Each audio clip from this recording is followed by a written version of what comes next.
Welcome into game number 2 of the day at Upperman High School. It's the Region 4 3A tournament as the Stone Memorial Panthers get set to take on the Lawrence County Wildcats. My name's Jacob Vincent, joined by Noah McKay inside the Jeff Petey Goolsby press box here in Baxter. The Stone Memorial Panthers, the number 2 seed out of District 7 3A. Lawrence County winners of 8 AAA, beating Tullahoma 4-3 on Monday. Find themselves here into this game and the number 1 seed taking on the Stone Memorial squad. Yeah, it was a tremendous victory for them over Tullahoma. Their first win over Tullahoma this year. We just saw the quality of baseball team that the Wildcats are, and now these Wildcats from Lawrence County have an opportunity to meet them again. The chess match is on for both these teams. Trent Stokes knows he has to go to his number 1 today. He does with Titus Bisbee on the other side, a freshman on the mound for Lawrence County. See what kind of stuff he has against this Panthers team. Stone Memorial 14-16 on the season. They went 5-5 in district play, taking on Lawrence County, who was 19-15. They were 6-4 in district play, but then winning that district championship against Tullahoma. This Wildcat squad, they've won 4 games in a row, beating Tullahoma 4-3 in the title game on Monday. In the regular season, they lost to Tullahoma 6-1 and 1-0, so close losses. And now, like you said, on the mound, they're going to go with the freshman today in Callum McCauley, who has a 2-0 record. He's got a good ERA of 2.82, 13 appearances. 12 of those have been in relief. He's only got 1 start this season, this just being his second start.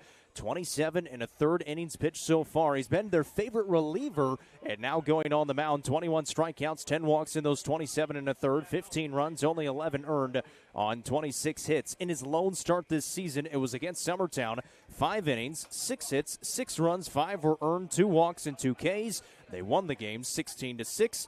He'll get to go up against a Stone Memorial lineup that looks like this, that it's not changing a whole lot. Griffin Templeton leads it off. Talon Hurd will bat second. Gage Eldridge in the third spot. Titus Bisbee will clean it up. Kyle Hinch bats fifth. Drake Scarborough is down at number 6. Tanner Bowman will bat seventh. Schaefer Sitton batting 8th. And Cade Wilson batting 9th. Of course, for Stone Memorial, mentioned their record at 14-16 on the season. They went 2-2 in the 7 AAA tournament. Falling to Upperman twice, beating White County twice. They fell to Upperman in the district title game 7-4, but they've got their ace on the other side coming up in the bottom part of the inning. Yeah, they do, and for this Stone Memorial team, it's uncharted territory. First region tournament in school history, so big opportunity for them. A little bit of house money feel. You look at the bracket, I think everybody maybe from outside the area kind of went, all right, 2 out of 3, Upperman, Lawrence County, and Tullahoma. Stone says, hey, not so fast. What about us? They have a chance to prove it tonight. You like the pitching matchup on paper? See what they can do offensively in this game. Griffin Templeton has been a really good leadoff batter for Stone Memorial so far this season. We'll see what he can do against McCauley on the mound. Mentioned for Lawrence County, McCauley, he's kind of their third pitcher of their group of starters, but only his second start this season. And just a freshman, but obviously Coach Clint Wright trusting in his freshman to open up the region semifinals against this Stone Memorial team as Templeton steps in for the first time. And you want to win this one. You've got a hungry Upperman team waiting for you at 3 o'clock if you lose it with their ace on the mound, a Mr. Baseball candidate, so it's an important one. First pitch swinging left side of the infield. That ball through. Templeton, first pitch he sees, puts it into left field, and it's a single to open it up for the Panthers. Yeah, great job by Templeton. No, who cares about a warm-up period? Just swing it the first pitch you like. Sends it over into left field. It's a great start for them. And the book on the freshman, he throws a lot of strikes. So if he's going to be in the zone, you're going to have to be aggressive. Here comes a good hitter in Talon Hurd. We'll see if there's a little Trent Stokes small ball here early on in this one. Yeah, Talon Hurd will step in. He has a ton of speed, so he could even bunt for a single in this situation. He may be swinging away. We'll wait and see. First pitch coming from McCauley. A check swing and a called strike on the outside corner, 0-1. Yeah, pretty good pitch there. Just trying to throw some strikes, get settled in on the mound. Freshman, biggest game of your career so far. Not an elimination, but a really important one, as we've already talked about. Templeton, of course, has a lot of speed over at first base. We'll see if they test him. Behind the plate is Hud Maddox.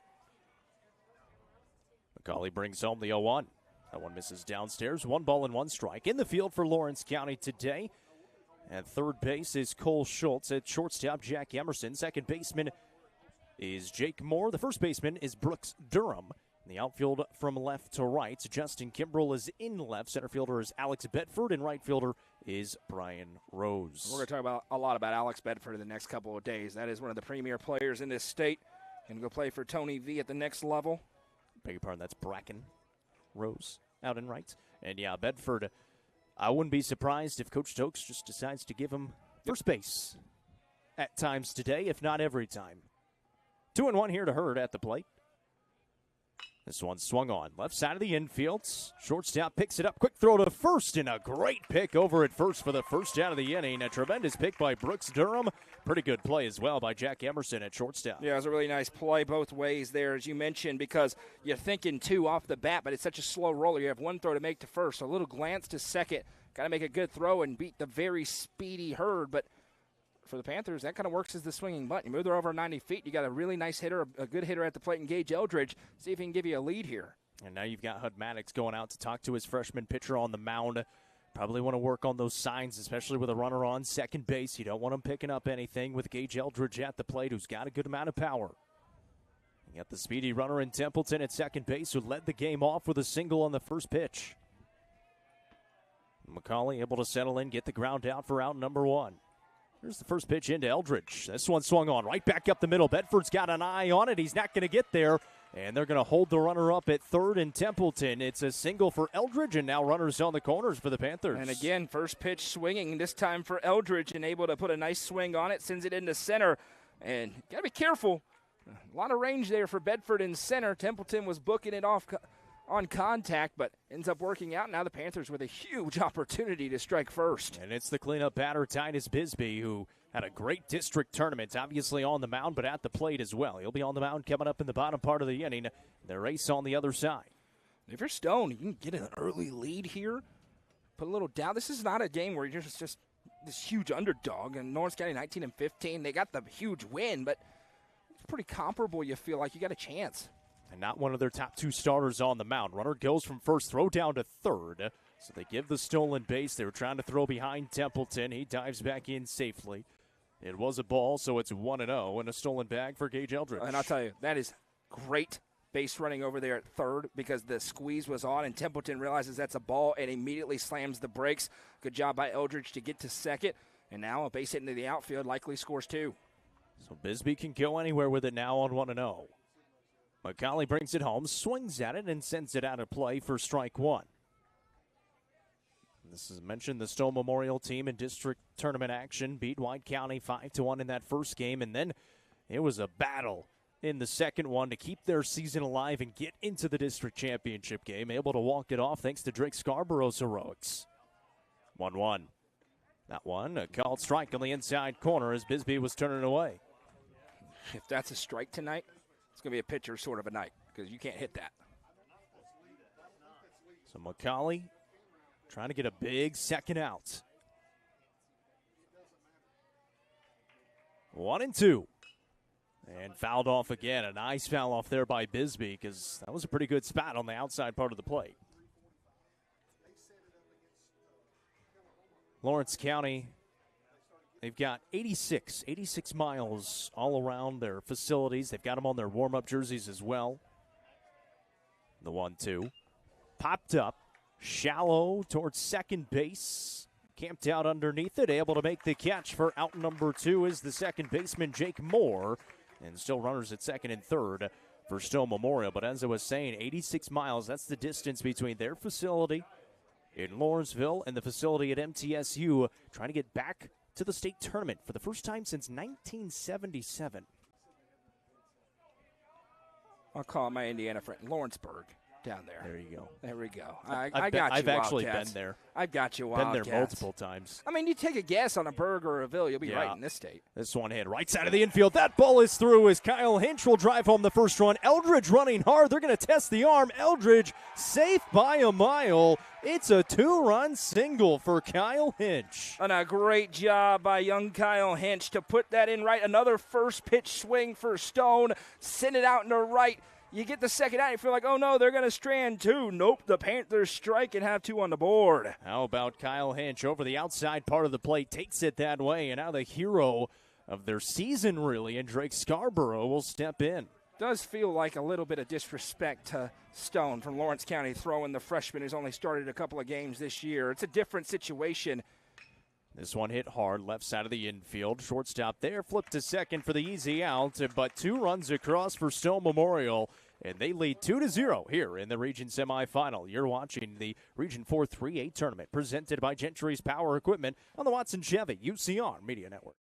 Gentry's Power Equipment is proud to be the presenting sponsor of Upperman Athletics on UCR. Located at 755 Buffalo Valley Road in Cookeville, Gentry's Power Equipment is your local steel dealer with a huge selection of outdoor power equipment, including chainsaws, blowers, trimmers, mowers, pressure washers, and more. They are your local one-stop shop for high-quality equipment. Locally owned and operated, Gentry's Power Equipment is proud to support Upperman Athletics and UCR.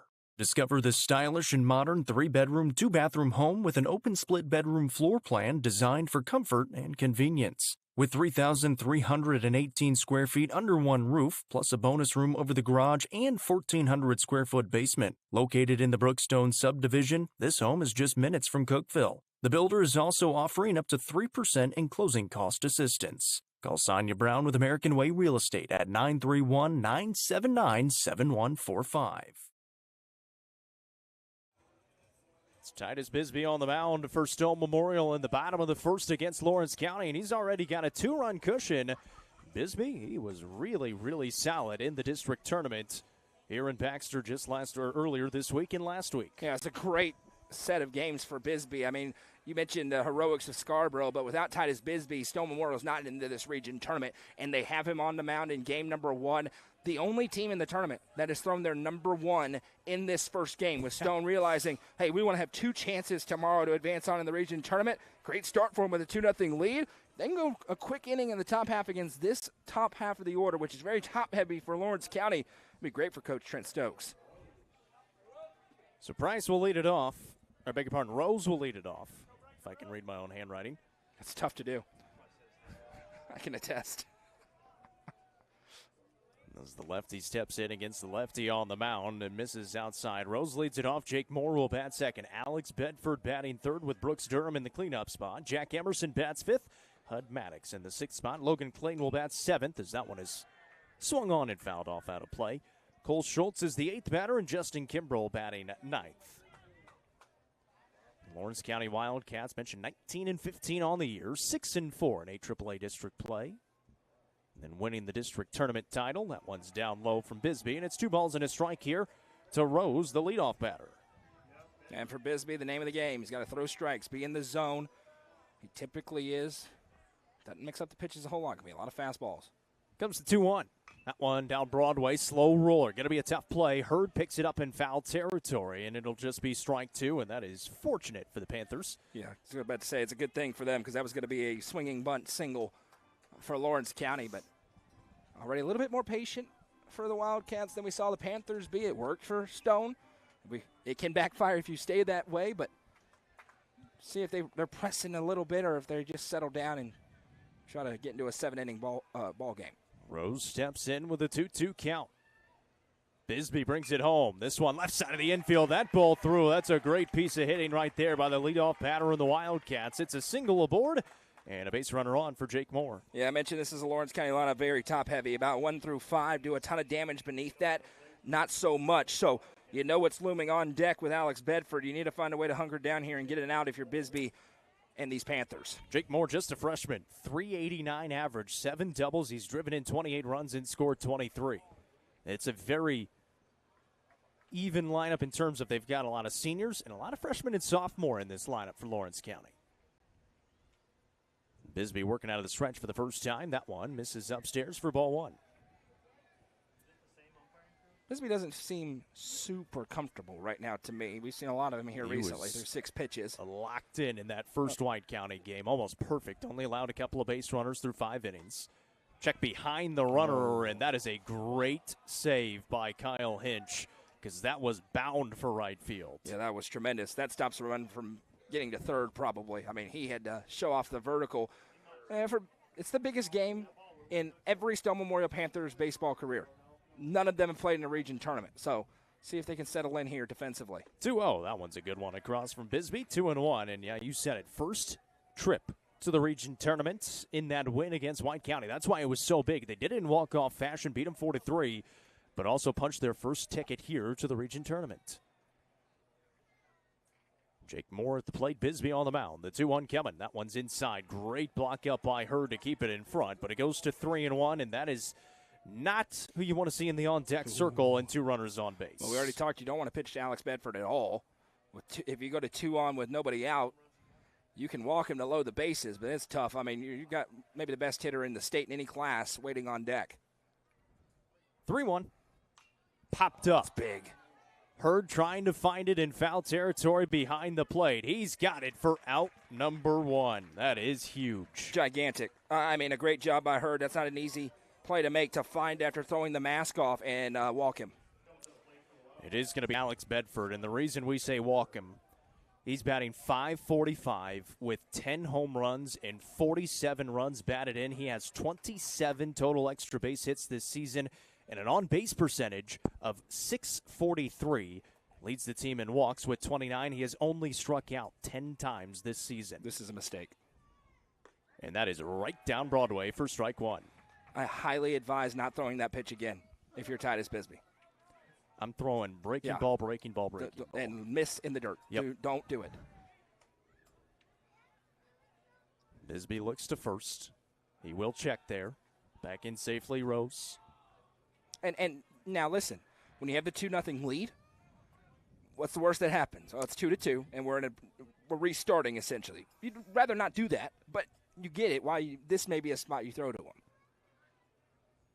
A 1.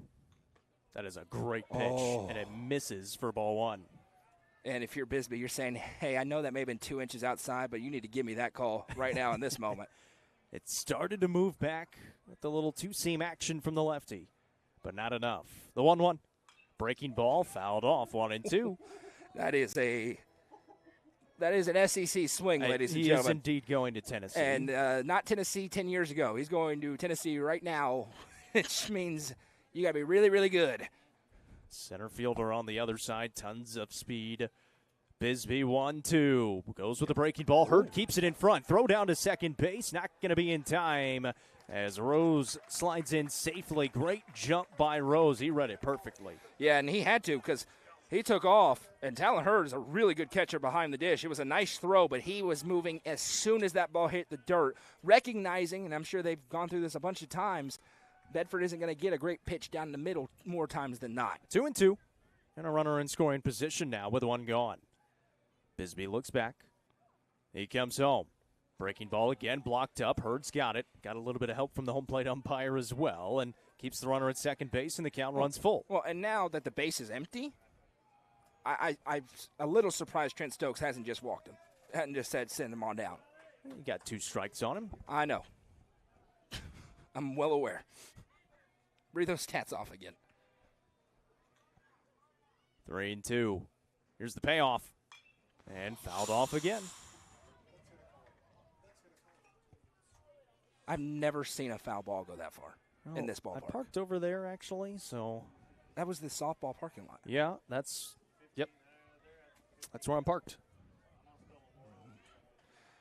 3-2 with 1 out.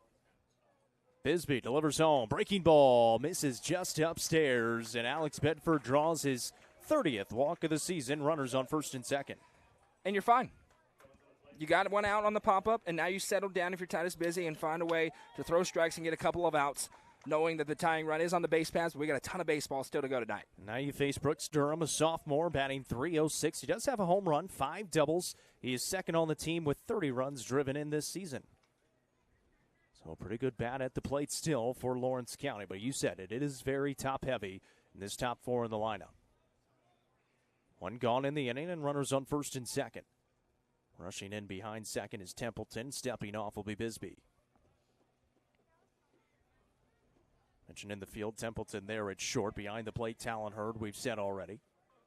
Here's the first pitch in to Durham. That's a great breaking ball across for strike 1. In the infield from left to right, Gage Eldridge mans third base. Second baseman is Cade Wilson. Kyle Hinch over at first. In the outfield from left to right, Schaefer sitting in left. Tanner Bowman mans center. And the right fielder is Drake Scarborough. 0-1. Swing and a miss. That's a great pitch combo. He dropped the breaking ball, which was actually what he was looking for to Bedford to try and get strike 3, but that time drops in. Then you throw the fastball where that breaking ball ended up. Get the swing underneath. Now you can go wherever you want if you're Titus Bisbee. The goose is loose in Baxter. Michael Lindsay, he's over there. He's getting footage of this one. He got footage of the last one as well. He's been all over the place this afternoon. Check behind the runner. And that was a pretty good one. Yeah. Got back in safely, though, did Rose. Yeah, I don't hate that. Make sure they know you're out there. You're ahead 0-2 here. Already 19 pitches for Bisbee. Stone needs a complete game. They need a complete game victory out of Titus Bisbee to win this baseball game tonight. 0-2 right now with one gone. Durham at the plate. Bisbee upstairs, looking for a swing, doesn't get it. 1 ball and 2 strikes. Yeah, and you said it. After Bisbee, gets to be a little bit of a struggle at times. So we've seen Schaefer sit and have some success on the mound. So is Templeton. 1-2. Breaking ball doesn't offer. 2-2. You know, I imagine that's where Coach Stokes would go tonight, to Griffin Templeton out there at short, but he'd rather not have to do that. But at 21 pitches through just 1 out, that's not the rate of outs to pitches that you want. 2 balls, 2 strikes, and 1 away here in the bottom of 1. Bisbee brings it home. This one hit left side of the infield. Templeton backhand throw to third. Eldridge looking for the bag. He's not going to get there in time. He couldn't find it. Everybody's going to be safe. It was a great play by Griffin Templeton to get to that baseball, and it was a nice throw home, and Eldridge just lost where he was. It's that simple. That should have been leading runner out. Instead, you get bases loaded with 1 out, and that's just a tough break, and those are the plays in region tournaments that can be the difference sometimes, so you got to put it behind you and get ready for the next play. So Durham reaches on the fielder's choice, and Emerson, Jack Emerson, the shortstop, will come to the plate with the bases loaded and 1 gone. Stone got 2 runs across in the top half of the first. Now Bisbee trying to really make some pitches. He gets a strike across to Emerson at the top part of the zone. Oh, if you're unfamiliar with Lawrence County's fans, they are insane. So you're going to hear them tonight. 0-1. And I say that complimentary and also at times not so complimentary. It is a rabid fan base. They have never committed a foul in the history of basketball. Every pitch is a ball or a strike, depending on which side they're on. But they come out in droves, as we see beneath us here in the press box. 0-2. Popped up right side, drifting towards foul territory. Oh, foul. And it will drop as a foul ball, but just barely as Scarborough gave chase. Yeah, it's a good thing for Stone because obviously nobody got to it, and that is 2-run scoring with ease, and you have to make a good throw in to prevent 3. So good there. Now you need a strike if you're Titus Bisbee. Yeah, Bedford on second base. He has a ton of speed. Obviously, Rose over at third. We've seen the speed already from him. And at first is Durham. Still just the 1 out. And stepping in will be Emerson with an 0-2 count. Bisbee looking for a big first strikeout. This one hit right side of the infield. Wilson knocks it down, trying to get the baseball. Everybody's going to be safe, and a run across for the Wildcats. And it's going to be an RBI single. It's a really good effort by Wilson over there to knock it down, but at that point, it's just a little bit too little, too late. Now Lawrence County threatening to not just tie the game, take the lead here. And Bisbee seems like he's throwing good pitches. He's ahead of the counts. Now the pitch count's way up, and there's still a ton of traffic. He's at 26 pitches here in inning number 1 and has only recorded 1 out. It's bases loaded for Hud Maddox. He's first pitch swinging, puts a charge into it in left field. Left fielder sliding grab, gets the throw in quickly. That is a great throw. Everybody stays where they are. And there's 2 outs in the inning. That's a sensational job out there in left. I believe that's Schaefer sitting out there. It is. He slides in. It's a great jump on a hard-hit baseball, able to make the catch, and then immediately spin and throw. Sometimes those go crazy. It was on line, and that's a big second out. Man, if you're Stone, can you get this third out? You have all the momentum back. And the 1 run doesn't hurt you too bad. And Bedford, he was not tagging. He was thinking it was getting down, so he was not on the bag. He had to go back in. That's why he stayed at third. That's a strike across from Bisbee to the DH, Logan Clayton. Bisbee's throwing well. He is. I mean, he really is. And it's tough sledding. This Lawrence County team putting together really strong ABs. Comes the 0-1 from the lefty. Good pitch. Now one's a called strike on the outside corner. No balls and 2 strikes to Logan Clayton. You mentioned in the first game, you're more likely to get that call if you hit your spot. That's exactly where Talon Hurd was. He put it right in the middle of the mitt. Sun has set in Baxter. Bottom of the first. Game number 2 in the region semifinals. The 0-2 from Bisbee. Hit out to right. Long run for Scarborough. He's not going to get there. That's a fair ball. 1 run across, 2 runs across. Here comes the third one. Throw into second base. And it is a bases clearing triple for Logan Clayton. Lawrence County's been threatening over and over and over again. They've been flirting with the big swing. They get it there. And that was a great piece of hitting into a huge ballpark. A lot of other places, that's a home run for the young man. Here, it's a bases clearing triple. And Lawrence County answers a tough top half with a huge bottom half. 2 runs allowed by their pitching and their defense in the top half. 4 runs across here in the home half. It's a 4-2 lead with Cole Schultz at the plate. He grounds it left side. Going to be a tough play for Eldridge. He gloves it. Throw to first. In time. What a play at the hot corner by Gage Eldridge and Stone Memorial to get out of the inning. But not before 4 runs come across for Lawrence County. And we've got a baseball game. 4-2 heading to 2. You're watching the Region 4 3A tournament presented by Gentry's Power Equipment on the Watson Chevy UCR Media Network. What if opportunity was all in a day's work? We find new ways to make vacation dreams a reality. And that inspires me to do my best work every single day. What if you can make a real impact in people's lives with a team that cares? What I do matters, not just for guests, but for my team. We rely on each other each and every day. What if your work inspired fun and moved people? We put the world on vacation. Our job is to make people happy. Inspiring travelers around the world to live their best lives never stops being fulfilling. At Travel and Leisure, what if can be what is. Stop wondering. Join the travel movement and start a career where memories start with you.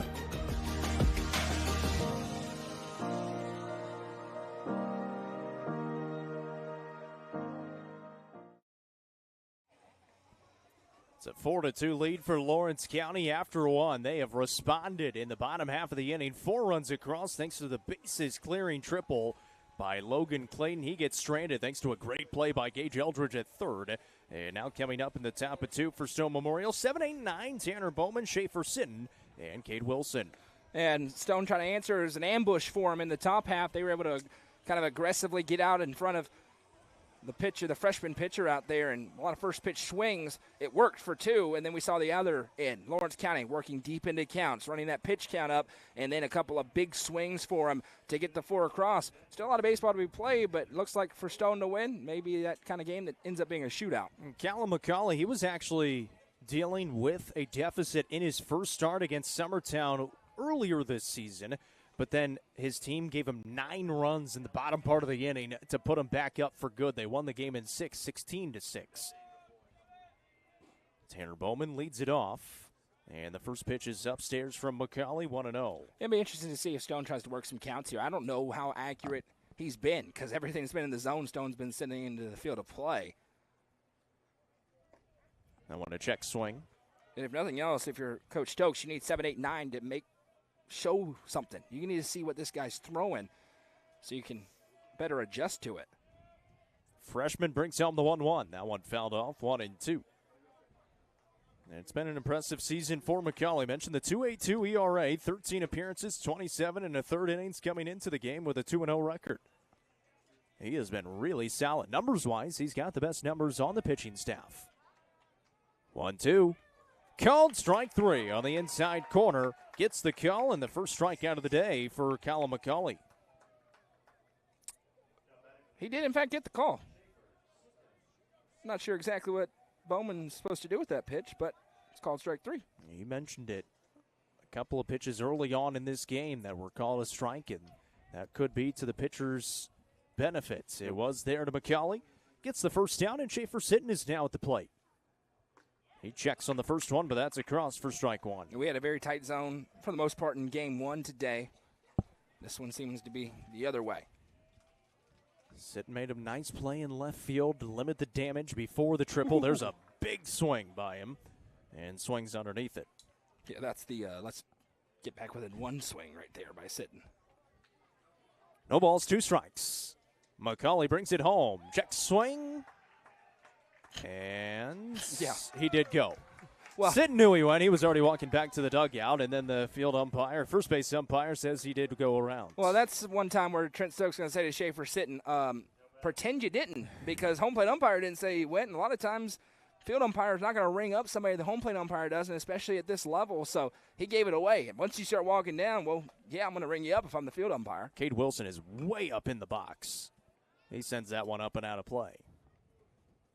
Yeah, you can't make it that easy on the field umpire on the check swing. This is where you pull back and go, no, I didn't swing. I'm good. 2 away after a couple of Ks. And that one misses outside for ball 1.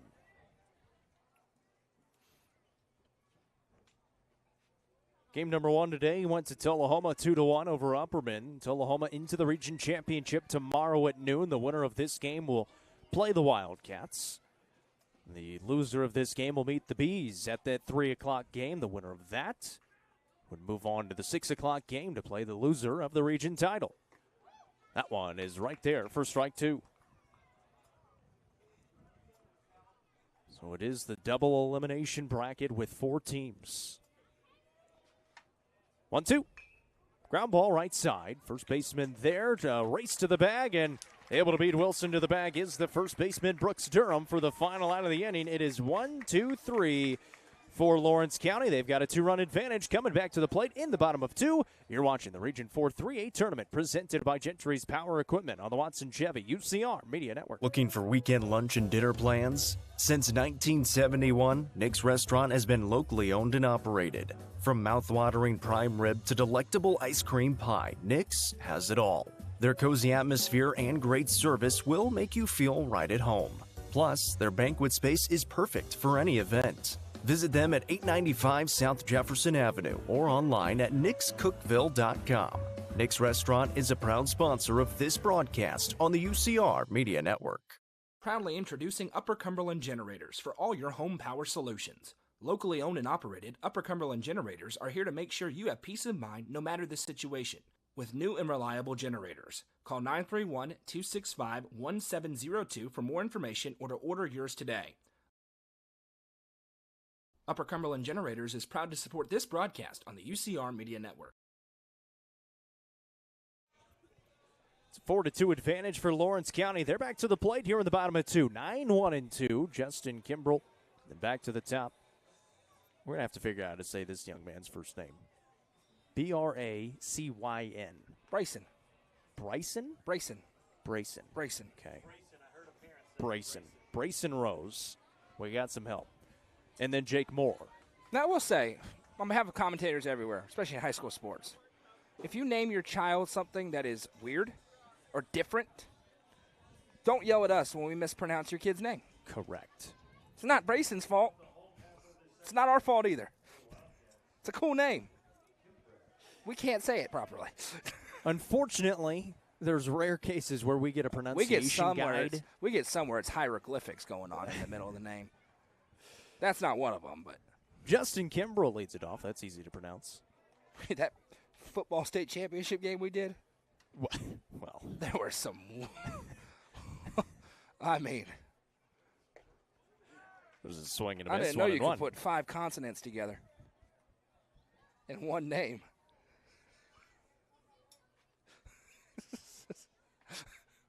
Bisbee brings home the 1-1. Fouled back and into the home plate umpire. 1-2. What? 4 runs across for Lawrence County in that first inning. I'm going to give the home plate umpire some time here and make sure he's good to go. And it was the bases clearing triple by Logan Clayton. And then a great play by Gage Eldridge to get out of the inning. It seemed like Stone Memorial was in an okay spot. They had the 2 outs after the line out to left.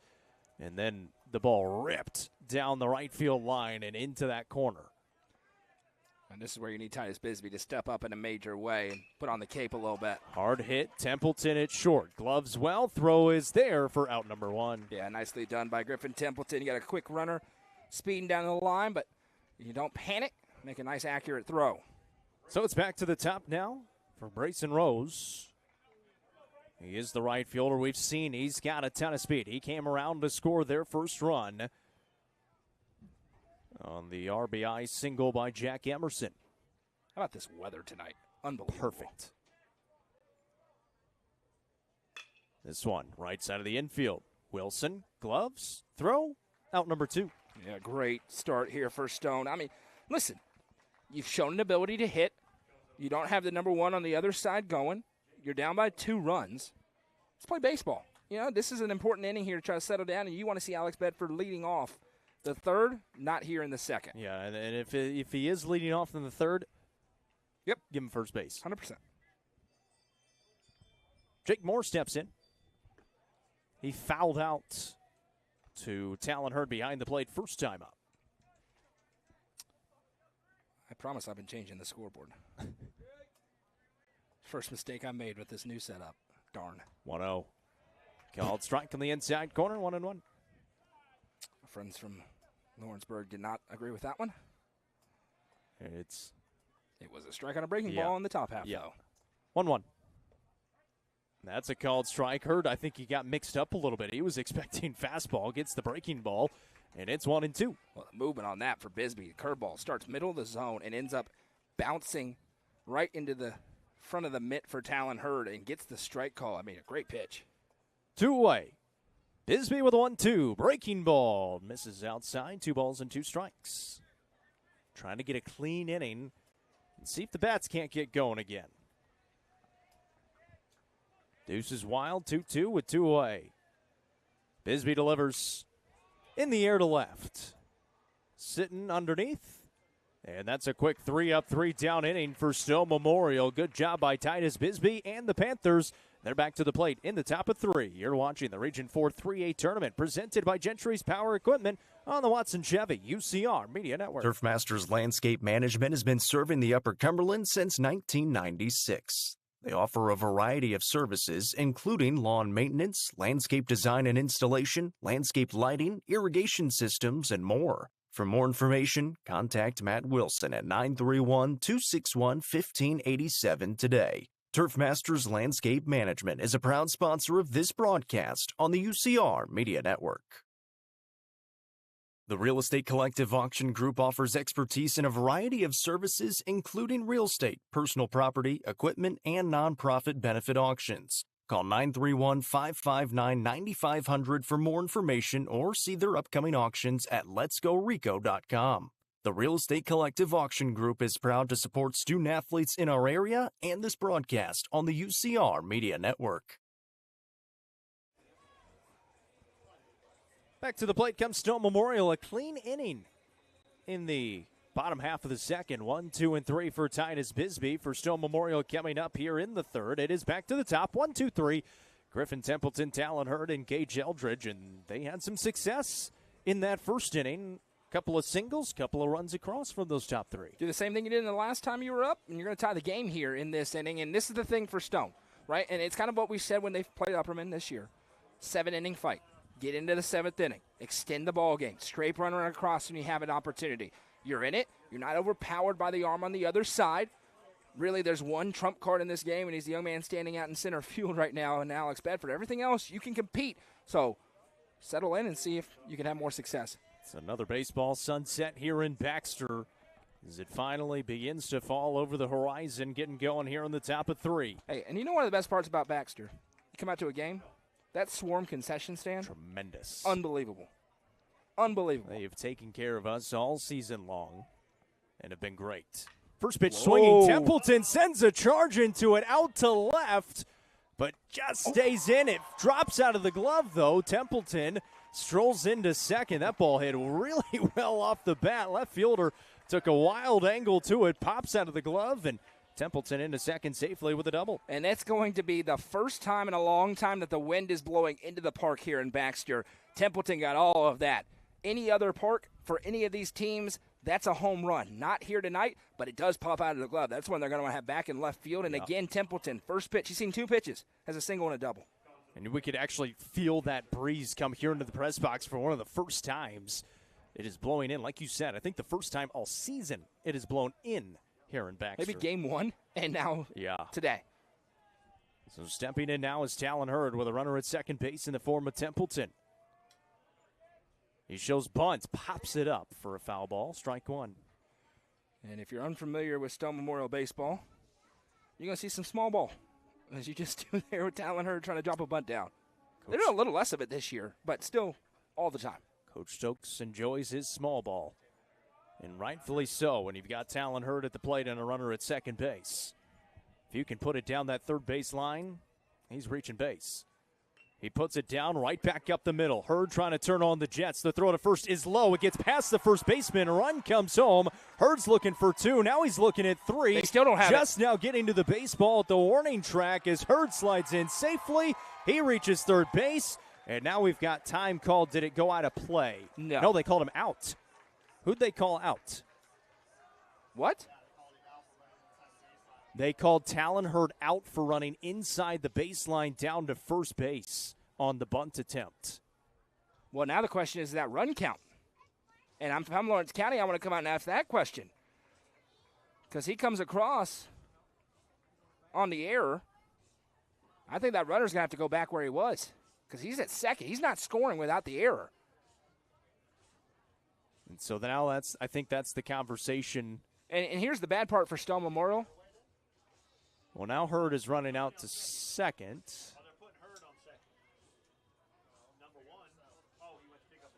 Oh, he dropped something along the way. Well, and here's and now that's what Lawrence County's going to come out and ask because he doesn't score. Now, the problem for Stone is that was going to be an error 100 out of 100 times. That throw was dirted.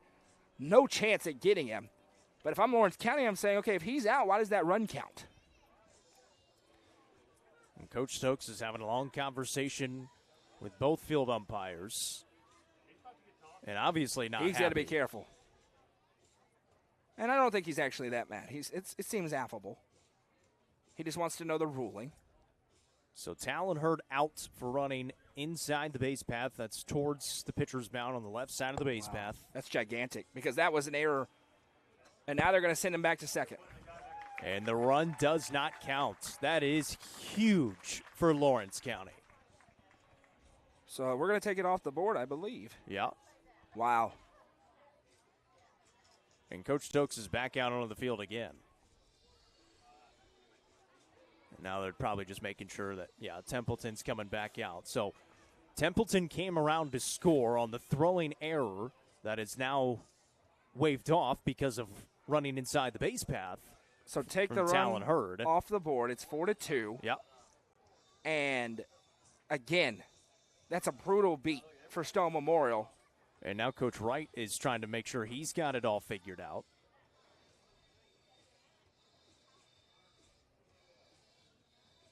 So, like you said, Noah, 4-2, one out on the board, and still a runner on second base for Stone Memorial in the form of Griffin Templeton, who led it off with a double that popped out of the left fielder's glove.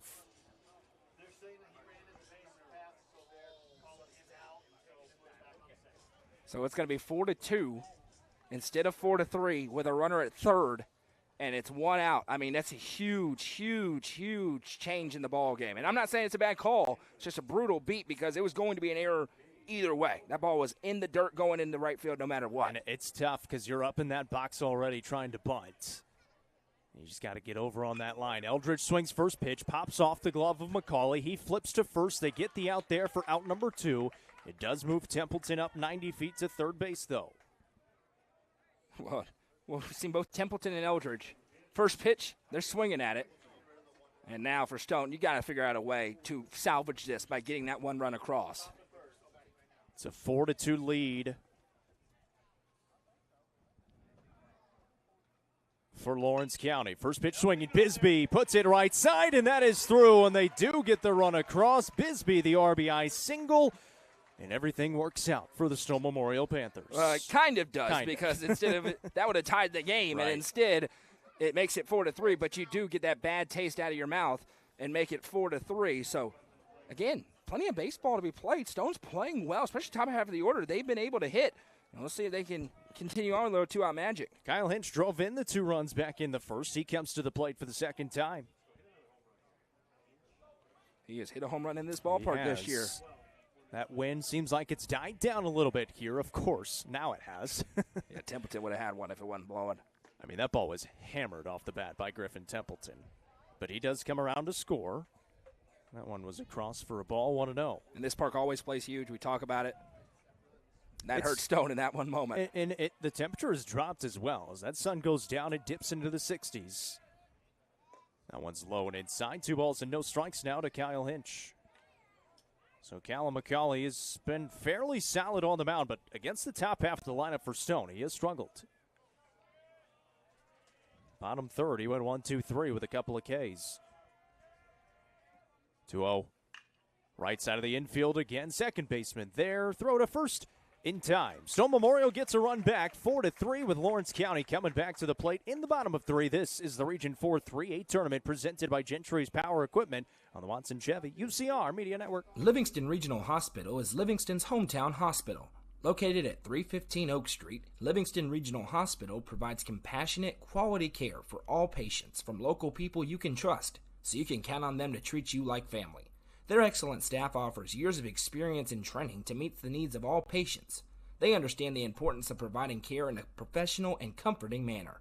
They're proud to partner with Livingston Academy Athletics through the LRH Sports Medicine Team.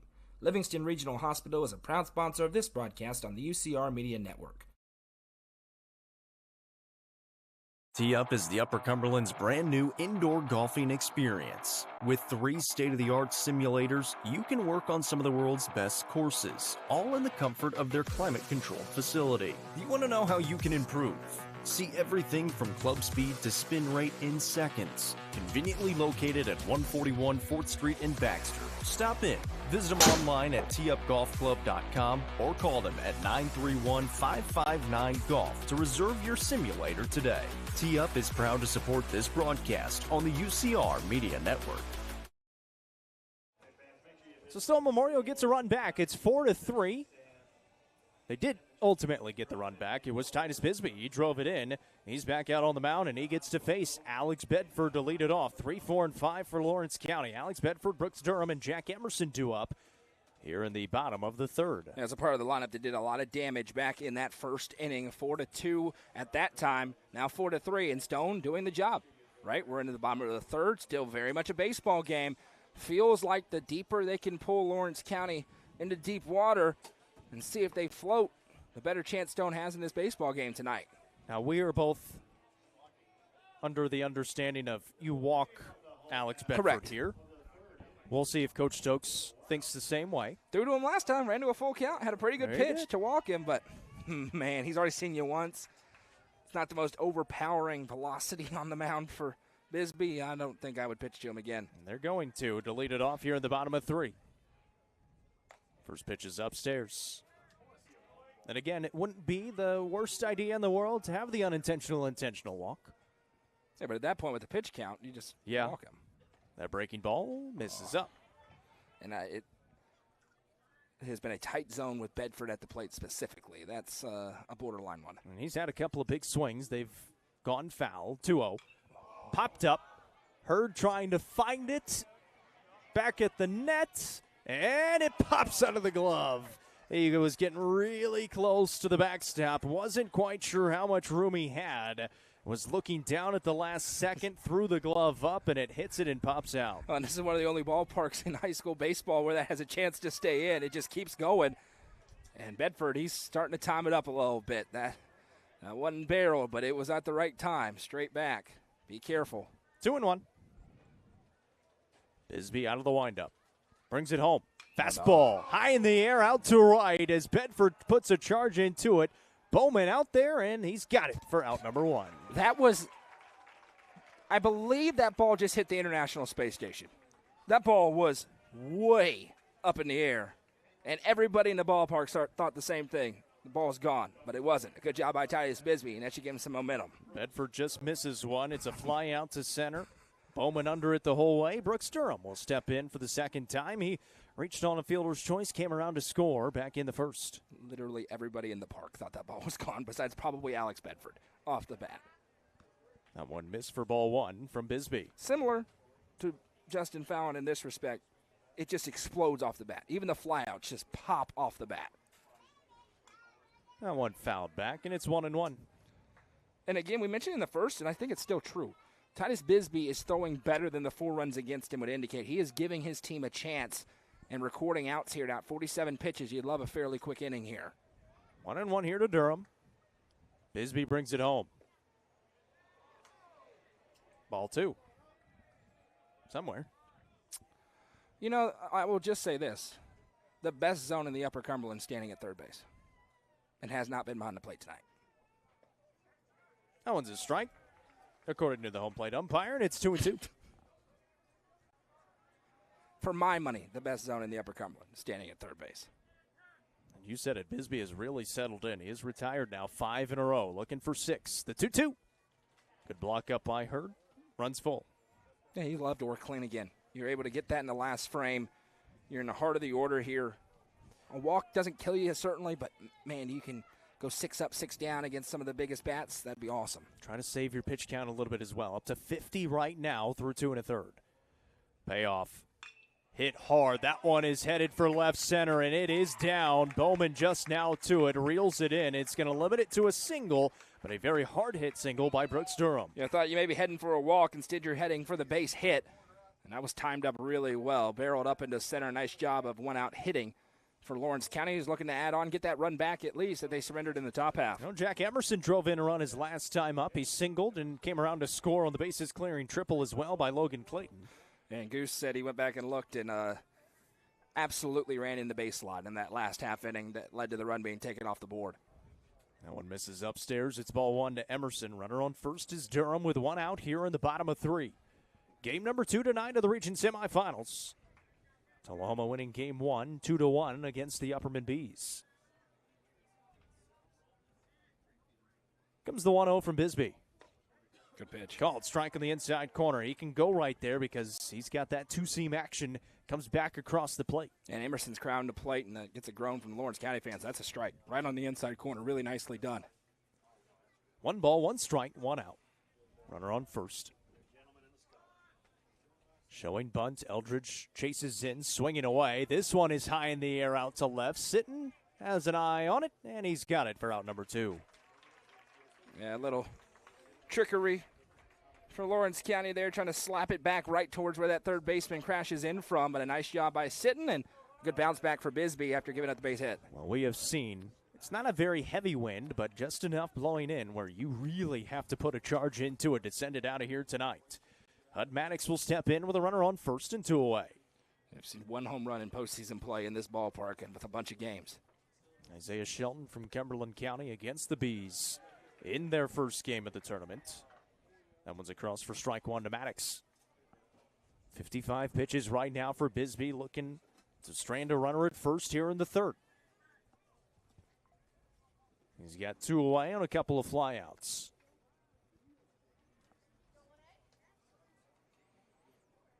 Step off, reset.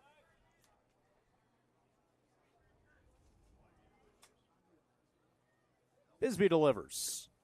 Check behind the runner.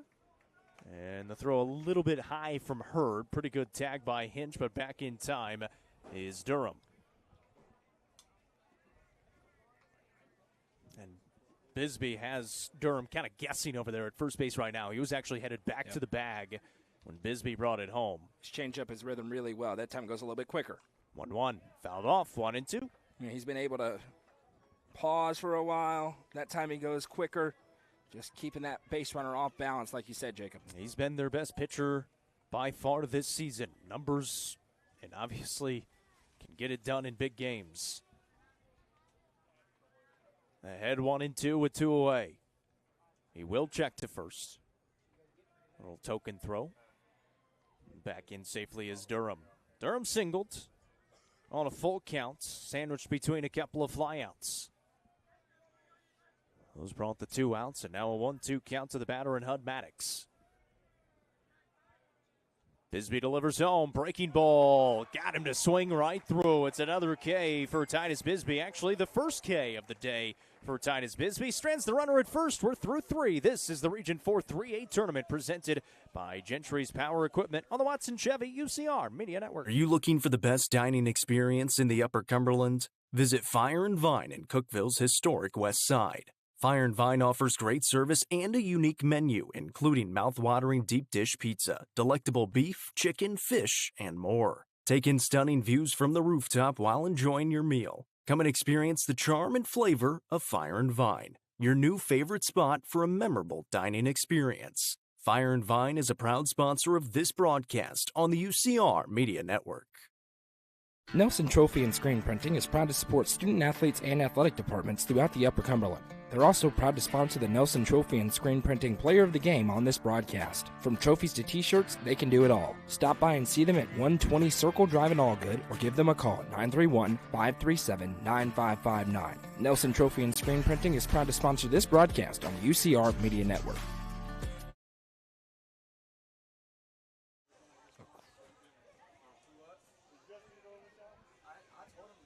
It's a 4-3 lead for the Lawrence County Wildcats. Callum McCauley back out on the mound.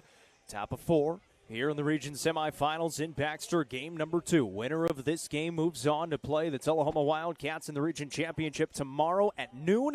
You win that game and you are hosting the sub-state round coming up next week sometime.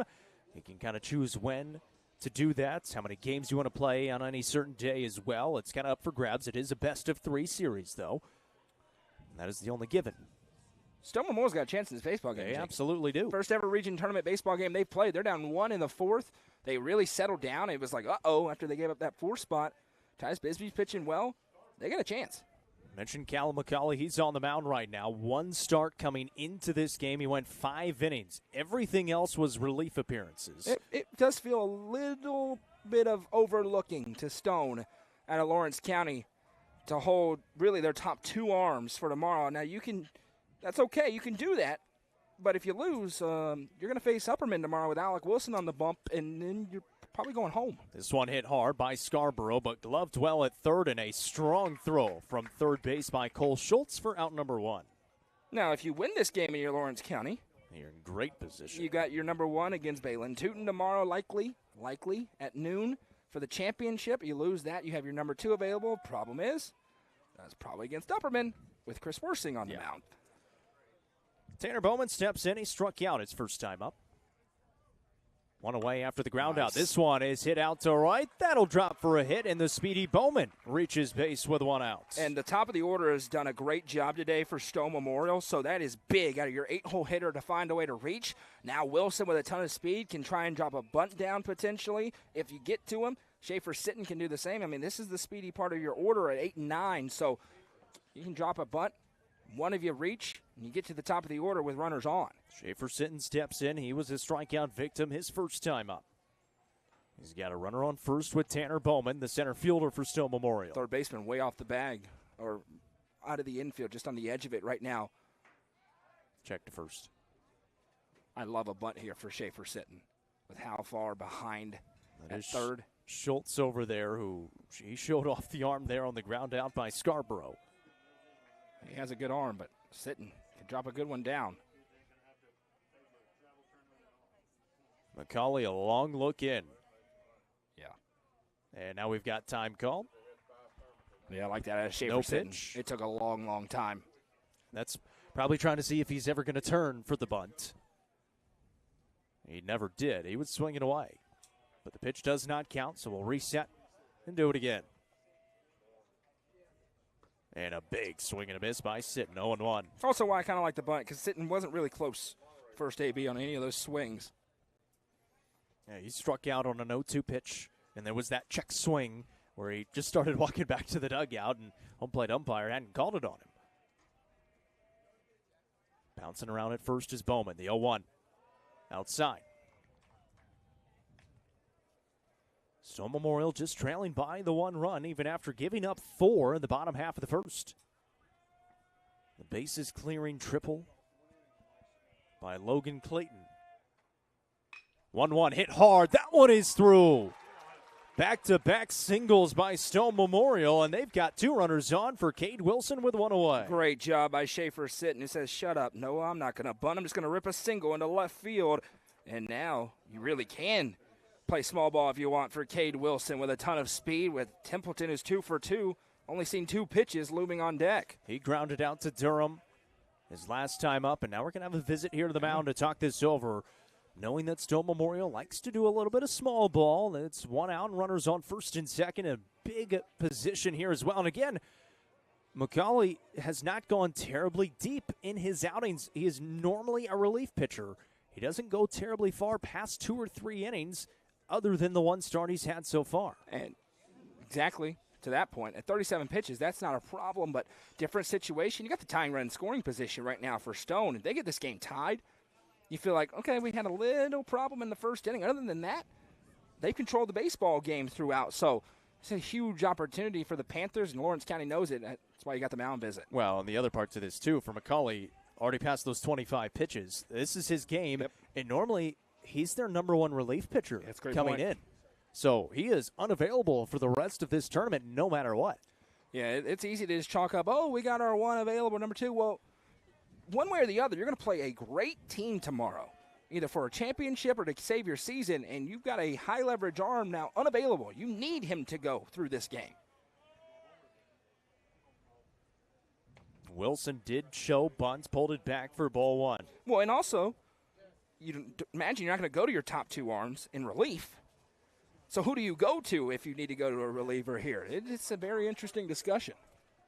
Wilson up in the box. Runners on first and second with 1 out. Puts a bunt down. This is a great bunt by Wilson. Everybody's going to be safe. That bunt was sensational by Cade Wilson.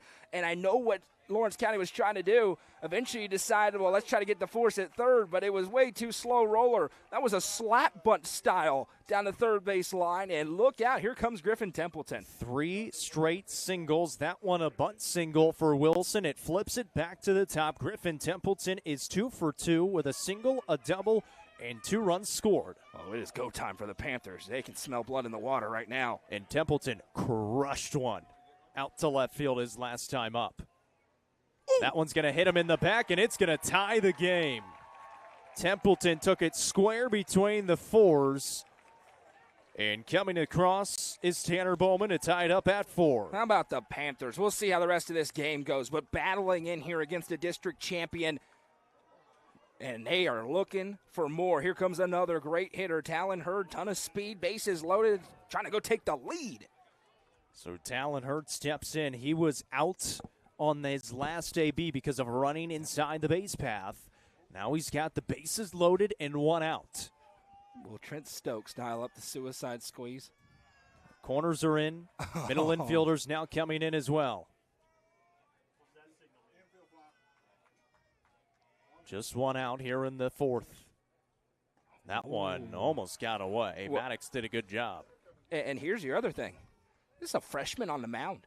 Biggest game of his career against a team that feels like they have nothing to lose. This may be the last batter he faces if Talon Hurd finds a way on. And again, McCauley is their lead reliever on the season. Who do you go to after? The 1-0. Hurd up in the air. Very dangerous spot. And this one is an incredible catch. Throw back to first base. Sliding back in. And he is safe. Templeton over at first. But a tremendous play by Jack Emerson at short to catch it over his head and then throw behind the runner for even a chance for a double play. That may have saved the game. Remember that at the end of this ball game. That was an unbelievable over-the-shoulder catch, little blooper. Thought it had a great chance to get down and then turns and rips it back to first. I thought he cooked him. Of course, umpires got a way better view than I did. It was a great throw. Templeton was off the back. He thought it was dropping, which he had to be running hard to get to second base, even if it did drop. So that's why he was. 2 outs now for Gage Eldridge.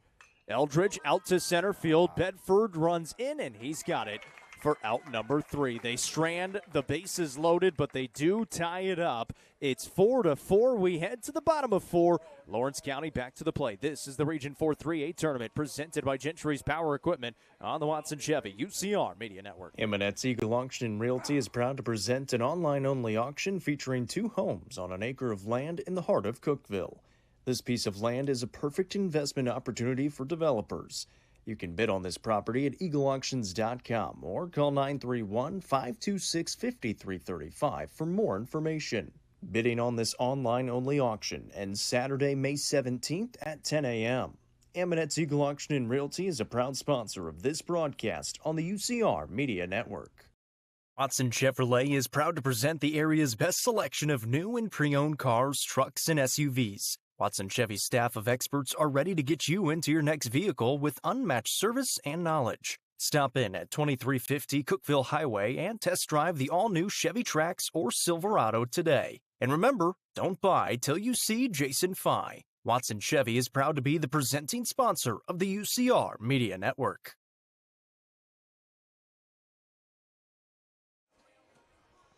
It's a 4-4 ball game here in the bottom of 4 with Lawrence County now coming back to the plate. Stone Memorial stranded, the bases loaded there in the top half of the inning, but they do get the run across on the hit by pitch by Griffin Templeton. And like you said, don't forget about that play by Jack Emerson at shortstop. Was a blooper by Talon Hurd that looked like it was going to drop and bring a run across. Instead, it's caught and then almost doubled him off at first, but a tremendous play by Emerson. Yeah, tremendous play indeed, but Stone, they're really executing right now. 4 runs on 8 hits. They got 2 runs in the first, 1 run in the third, 1 run in the fourth. That's the formula to win a playoff game in a big spot. Problem is, Lawrence County, they've shown the explosiveness already. So Titus Bisbee needs to start working clean. It's 7-8-9 due up. Logan Clayton leads it off, but he cleared the bases with a triple to right field his last time up. He's behind 0-1. And to that point, 7-8-9, you need a 1-2-3 inning if you're Stone defensively. Bisbee misses outside 1-1. On the other side, offensively for Stone, they've got 8 hits through 4 innings of play so far. So they're seeing it well out there. Bisbee, the 1-1. Swing and a miss. Nice pitch. Again, Bisbee's been good. Those 4 runs, he was threatening a lot to get out of that first inning. He had to throw a ton of pitches. He's been really solid today, giving them the outing they need. 1 ball, 2 strikes to Clayton. Long look in.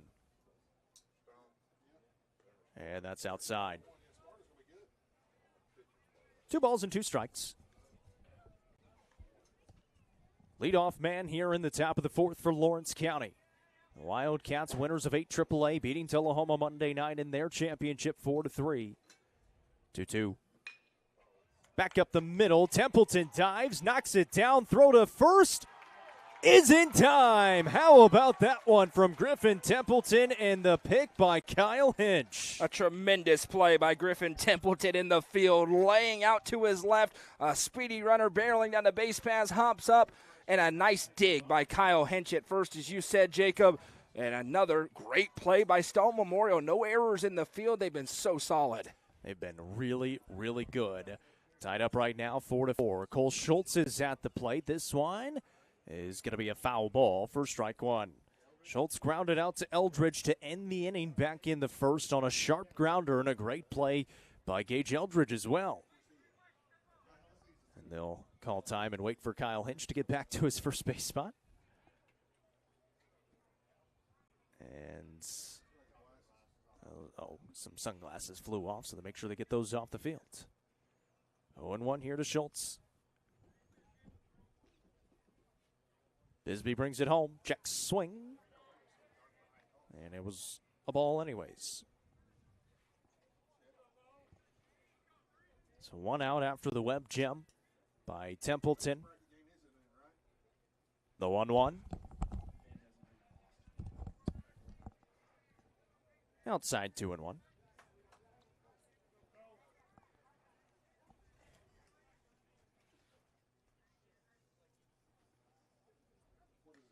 And that's up and away. 3 balls and a strike now to Cole Schultz.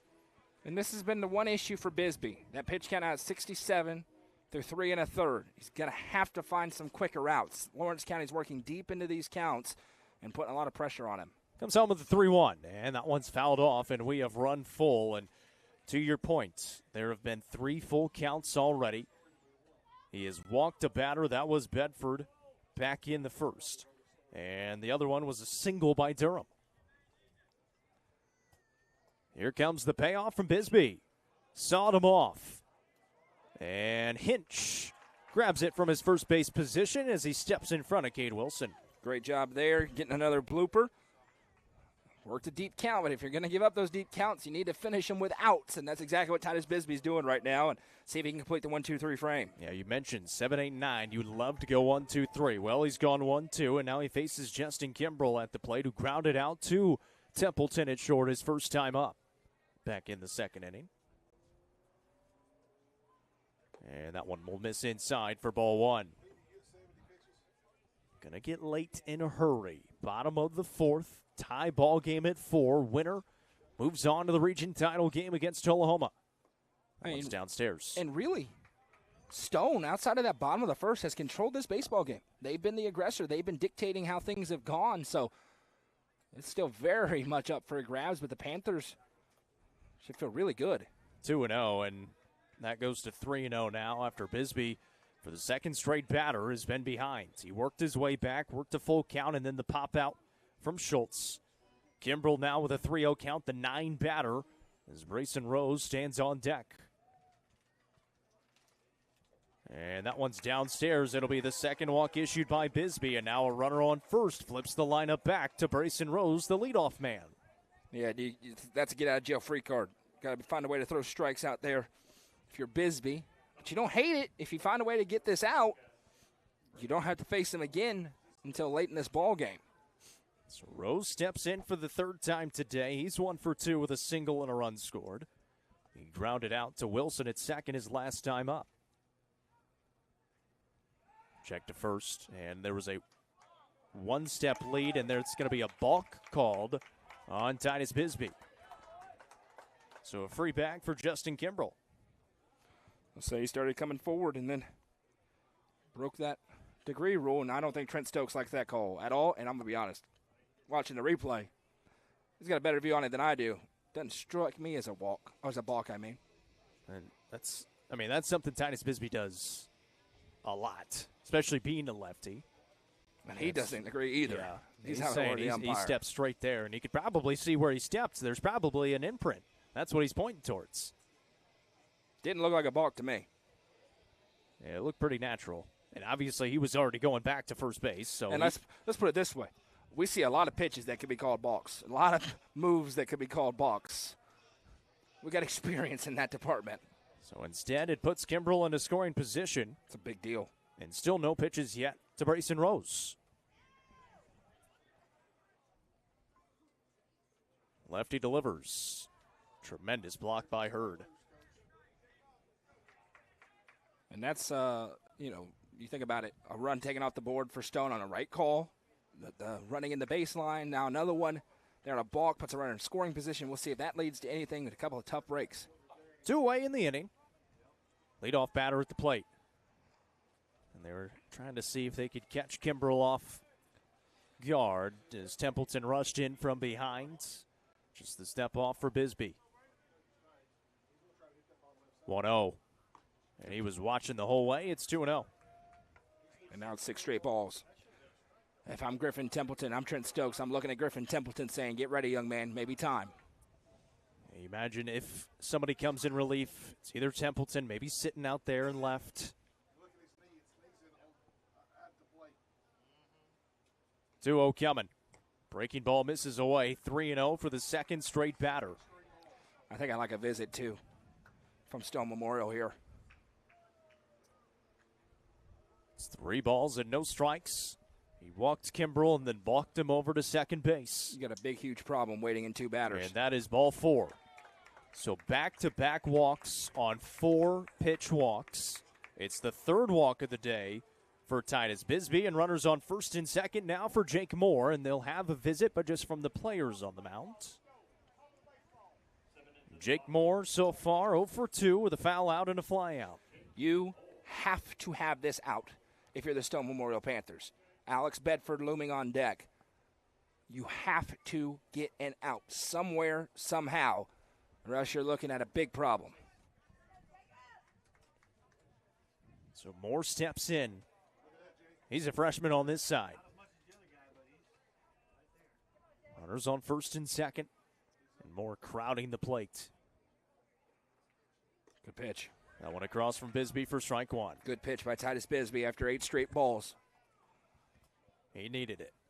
They trust this kid on the mound. That's why he's here. He's their number one for a reason. Looking for him to hunker down and get a big out. 1. Just dips low. It's 1-1, and especially in a tie ball game. And again, Bedford standing on deck. Would really like to face him in the 5th.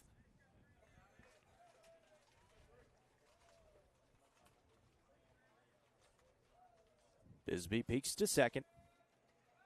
Ooh. And they had him lean in, so he will throw, but able to get back in time was Kimbrell.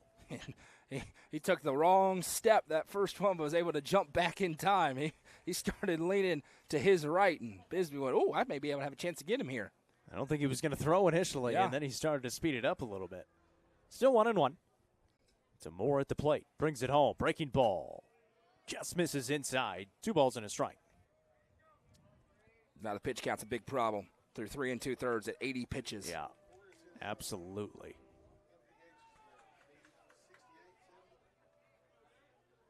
Moore steps in with a 2-1 count. Bisbee brings it home, and that's outside for ball 3. And there is a gigantic problem if you walk him, because the best hitter maybe in this entire state is on deck. And there will be nowhere to put him. 3-1, 2 outs. Bisbee right down Broadway for strike 2.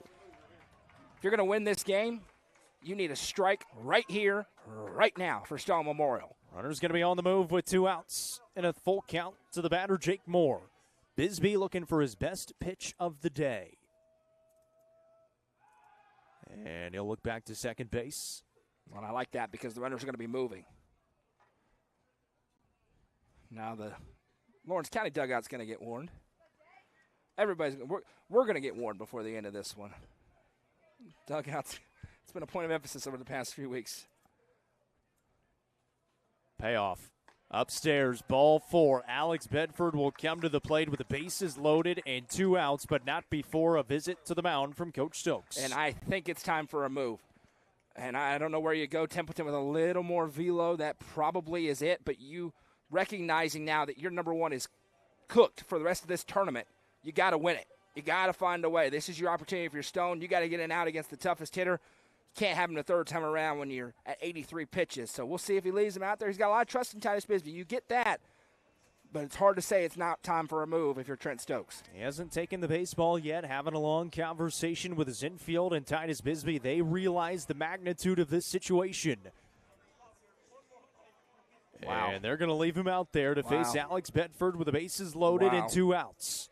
So Titus Bisbee, who has walked 3 batters in a row and had a full count before that, will face Alex Bedford, who has flown out to center and walked in the first. They're not going to. I'd almost be tempted to do the Barry Bonds. Head on down to first, young man. I think in a tie game, I'm taking my chances with 2 outs. One of us is about to be right. Breaking ball. Oh, that's got to be a strike. Misses for ball 1. It was a really good pitch by Bisbee. I mean, that's got to be a strike. Right where you want it. That's got to be a strike. 1-0. That's upstairs, 2-0. And right now, that when you start to get tired, that's your miss. And remember how many pitches he threw in that district tournament last week. He's had a few days rest, but it's way up there the past 10 days or so for Bisbee. Comes the 2-0 from Bisbee. Oh, my goodness. In the air to left. He did it. Sitting, trying to find it in the sky. Ranging, he's got it for out number 3. Titus Bisbee makes a couple of really nice pitches, able to sit down Alex Bedford with the bases loaded and 2 outs.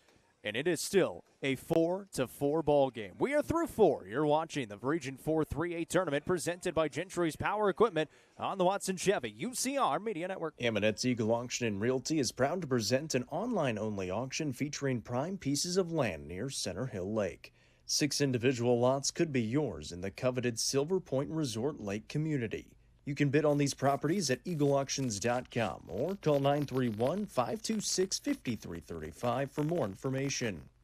Bidding on these online-only auctions ends Thursday, May 15th at 10 a.m. Amonette's Eagle Auction and Realty is a proud sponsor of this broadcast on the UCR Media Network. The Quality Family, a local company supporting and caring for our local communities. The Quality Family offers services to get you back to the game. From bracing to oxygen and everything in between, we can meet your medical equipment needs with Buckeye Home Medical Equipment. If you have an in-home need for strength and conditioning, for example after a surgery or injury, Quality Home Health is available to provide individualized care while you are on the mend. For those with end-of-life diseases, Quality Hospice is available to provide nurturing care during those difficult times. Choose the Quality family of services for care within your community. Visit thequalityfamily.com to navigate all we have to offer you. What a job by Titus Bisbee, able to get out of the inning, strand the bases loaded, retain the tie game, I should say, of 4-4, and had to do it against one of the best hitters in the state. Titus Bisbee's given new meaning to throwing till your arm falls off, young man, because he is out there grinding, missing high. You can tell he's getting burned out there, but he's finding ways to record outs and gets out of a bases-loaded jam against Bedford. If you wrote up before we got here, what's the nightmare scenario for Stone? I'd say bases-loaded Alex Bedford at the plate and your pitcher's tired, and they found a way to get the out. And now can you parlay that into a lead? Sorry, Jacob. 155 pitches between last Thursday and this Sunday earlier this week in the district tournament. Obviously, he got the days of rest. He's already up to 80 today. So he's over 230 pitches in about 10 days. And he's up here swinging and now behind 0-2. Well, let's do math with Noah. It's 8 days. There you go. He's thrown 230 pitches in 8 days.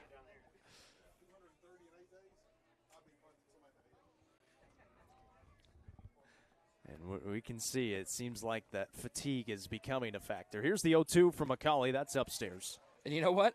If they win, he's a legend. Carry him out. Give him every ice pack you can find. Wrap it up. And say, see you in a few days, buddy. 1-2. Swing and a miss. It's a strikeout for McCauley to open up the fifth. And it's been a totally different side of things because he, right now at 48 pitches, we've seen the aggressiveness of Stone. It has worked at times. Every time they see something they like, they're putting a swing on it. Kyle Hinch comes to the plate 1 for 2 today with a couple of runs driven in. He singled in that first inning. He grounded out to the right side of the infield his second time up. One away here in the top of the fifth, and that's a strike across from McCauley. Drake Scarborough stands on deck. A tie ball game at 4 apiece. Ground ball left side. Nice pick at short and a nice throw as well. That is a great play again by the shortstop, Jack Emerson. Yeah, you said it. That was a really nice job that time to be able to scoop and throw over. Drake Scarborough will step in. Here's a Titus Bisbee stat. 330 pitches in the last 17 days. 346 pitches in the last 17 days. Scarborough puts a charge into one out to left field. Left fielder's playing way deep, and that one is going to drop in front of him for a single. Yeah, we don't typically think of Drake Scarborough as a power hitter. That's what he does. He puts it into the outfield, and he does just that. It was a pretty good jump, but just so far back there and left. Unable to get there in time, and now we'll see if Stone has a little two-out magic as they try to take the lead for the first time since the first inning. Justin Kimbrell was playing way back there and left. He was full sprint to try to get that ball from Scarborough. He reaches on the single. Tanner Bowman to the plate. He singled his last time. Here's a check to first. And it was 7, 8, 9 in the lineup in the fourth inning. Single, bunt single, hit by pitch RBI. Looking love for to more mirror out. that. Yeah, exactly. This one hit hard. Emerson right there. Short flip to second, and that is a quick inning in the fifth for Lawrence County. Still a tie game. We head to the bottom of 5. This is the Region 4 3A tournament presented by Gentry's Power Equipment on the Watson Chevy UCR Media Network. The Crouch team with Highlands Elite Real Estate proudly presents this beautiful 2-bedroom, 2-bathroom home located in the quaint Magnolia Creek subdivision. Explore tiny home living in this 1,008 square foot home. Built in 2023, this kitchen has all stainless steel appliances and beautiful countertops. This home has a back porch, carport, and extra storage room. For more information, visit chadandamycrouch.com or call 931-979-1191. The Crouch team with Islands Elite Real Estate is a proud sponsor of this broadcast on the UCR Media Network.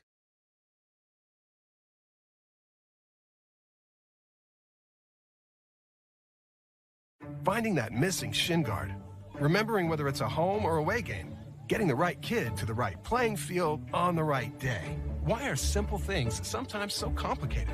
Thankfully, with auto owners, insurance doesn't have to be one of them. We work with independent agents who keep insurance simple so you can worry about more important things, like not being that fan. Oh, come on, ref! That's simple human sense. SwallowsInsurance.com or call us today, 931-526-4025. Protecting your future. It's what we do. Tied at 4, bottom of 5, 4, 5, and 6 to up for Lawrence County. Brooks Durham, Jack Emerson, Hud Maddox. And out on the mound is indeed Titus Bisbee. He's at 86 pitches right now, so he's only got 34 left. And they're going to use them. Well, and one factor Trent Stokes has to think about here, he, by nature of how his bullpen depth, nobody can throw over 25 besides Titus Bisbee today. So once he makes a change, it's going to be 24, 24, 24. And does that give you as good of a chance to win as having your guy who's thrown your biggest innings this year, even though he's clearly burnt out with that left arm? I mean, this is a gutsy effort by Titus Bisbee. We'll see how long he can go. Brooks Durham leads it off. He pops it up in foul territory, drifting towards the Stone dugout, and just out of play. That'll be strike one. Durham, he has reached base twice. On a fielder's choice in the first, came around to score. He singled in the third. Well, obviously it was a huge out to get Bedford out. Here's the other thing. Bottom 5. Work clean. Work clean and not have to see him for a long time. That's what you're looking for. Like, have the game. He can't even win it with one swing of the bat in the 7th the next time he comes up to bat. I was going to say, if you go 1-2-3, 1-2-3, you would face him in the 7th. You want to see him with 2 outs in the 7th with a lead of at least 2 runs. That's if you can go 1-2-3, 1-2-3. Obviously, Bisbee struggled finding the zone there in that last inning. He's got a 1-1 count here. There was 3 walks in a row in that 4th inning. We'll see what happens, but it doesn't matter. This has been an unbelievably gutsy effort out of Titus Bisbee as he gets the upper inside corner for strike 2. He's ahead 1-2 here. Leadoff batter in the inning is Brooks Durham, the sophomore first baseman for the Wildcats. Lefty delivers. Out to left center. Bowman got a great read on it, and he's got it for out number 1. Yeah, you hit it spot on, Jacob. I mean, he read it perfectly off the bat, ran to the exact right spot, no problem for out number 1. And, I mean, if he gets through this before 100 pitches, you're going to see him in the 6th. No question about it. I mean, certainly feels like they're going to throw Titus Bisbee until he hits 120 pitches tonight. One away, and Jack Emerson, who may have made the play of the game so far. Yep. We'll see if it holds up that way. That one's downstairs for ball 1. And we talked to Coach Stokes before they played Upperman last week, and he was like, you were talking about my pitching. I know what I'm doing over there. I said, yeah, fair enough. It was in good fun. But he's got a great feel on that team for sure. The 1-0. Upstairs, 2 balls and no strikes. Emerson so far 1 for 2. Flew out in the 3rd. He drove in a run in the 1st and came around to score on a single. 2-0. That's a cross for strike 1. 67 on the gun. But that's about right where Bisbee normally is. It's slower. Right around 70 or so, yeah. Down. Yeah, it's lost 3 or 4 today. 2-1. That one just breaks enough that it doesn't catch Emerson on the arm, and it's 3-1.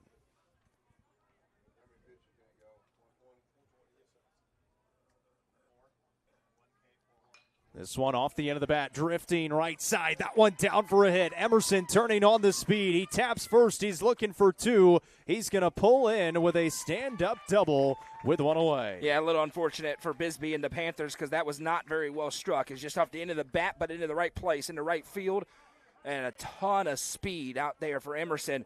He's putting himself together a really solid ball game and with potential go-ahead run in the bottom of the fifth on the base paths and scoring position. Hud Maddox to the plate, the catcher for Lawrence County. He's 0 for 2 with a line out and a strikeout so far. The only strikeout of the day for Titus Bisbee, which normally a guy that can pile on the strikeouts at times. Yeah, a little bit less against the better lineups that they faced.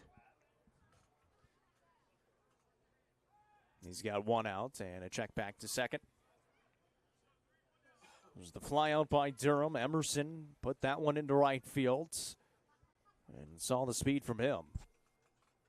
This one popped up and out of play for strike one to Maddox. And Stone has to find a way to win this game because they burnt Bisbee. If they lose, they're going against Alec Wilson, who has just been dominant against him this year in his appearance. So, they know they don't match up well in that game. You'd love to have two cracks at it tomorrow with knowing you have a little bit less arms available.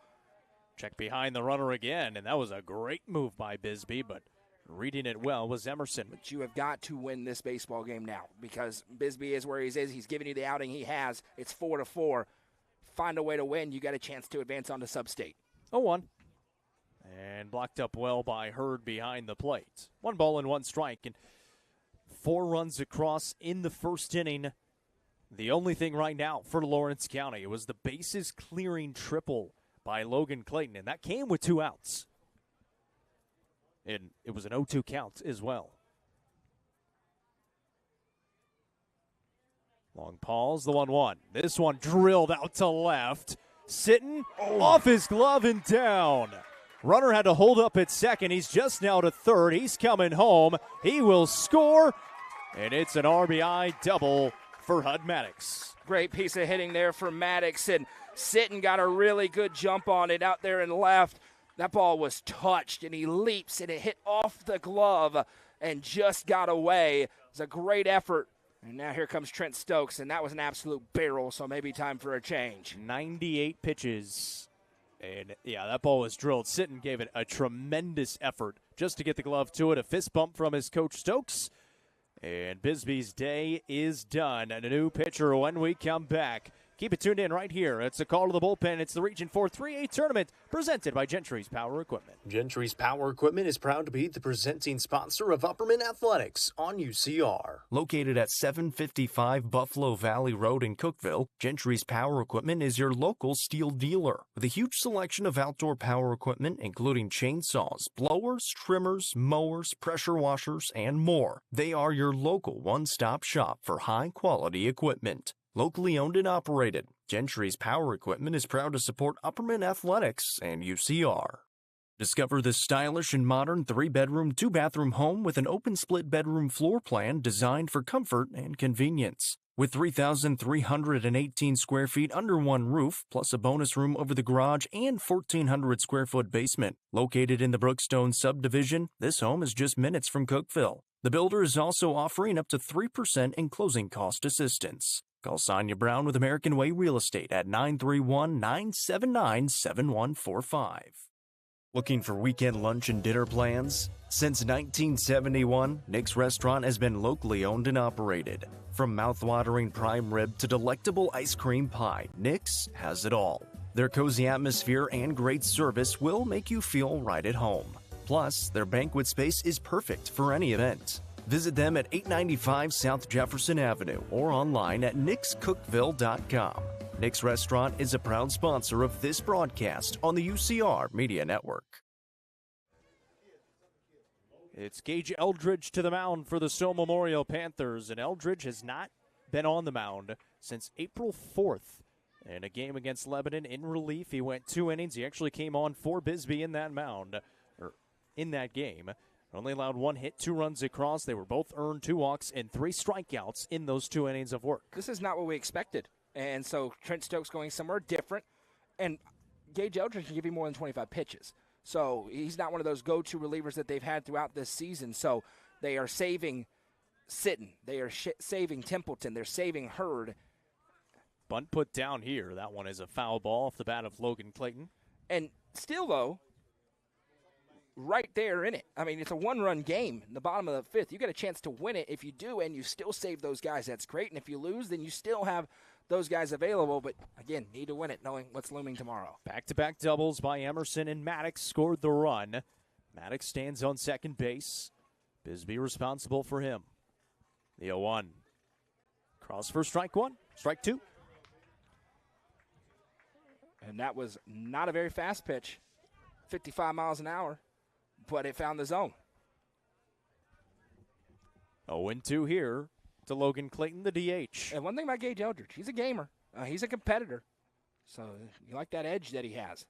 Swing and a miss. He comes in and strikes out the first batter he faces for out number 2. And that was 77. So a nice pitch there. I guess that 55 was not I believe correct. You're correct, but it was fun. That's a good job by Eldridge. And again, if he's able to get this out here, come up in the next inning, you got 8-9-1, a chance for a little bit of a rally, down just one run. Runner on second base is Maddox, who drove in the go-ahead run here in the bottom of 5. And that's a strike across to Cole Schultz. And he has come in and thrown strikes. And that's exactly what Stone is needed, as the zone understandably started to flee a little bit late in that outing for Bisbee. Has elevated that velocity as well by about 7 or 8 miles per hour. The 0-1. And a foul ball, 0-2. Yeah, 76 on that one. So been in that mid to upper 70s with it. No balls, 2 strikes, 2 outs. Runner on second base for the Wildcats, who already have a run across here in the 5th. They lead 5-4 in the region semifinal. Winner moving on to play Tullahoma in the region title game at noon. Loser will battle for their lives against Epperman at 3. That one's upstairs.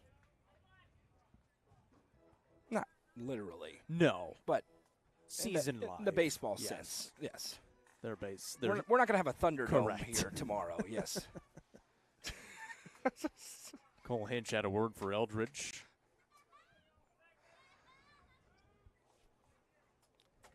Great crowd on hand. Lawrence County's brought it. Stone fans made the shorter trip. 1-2.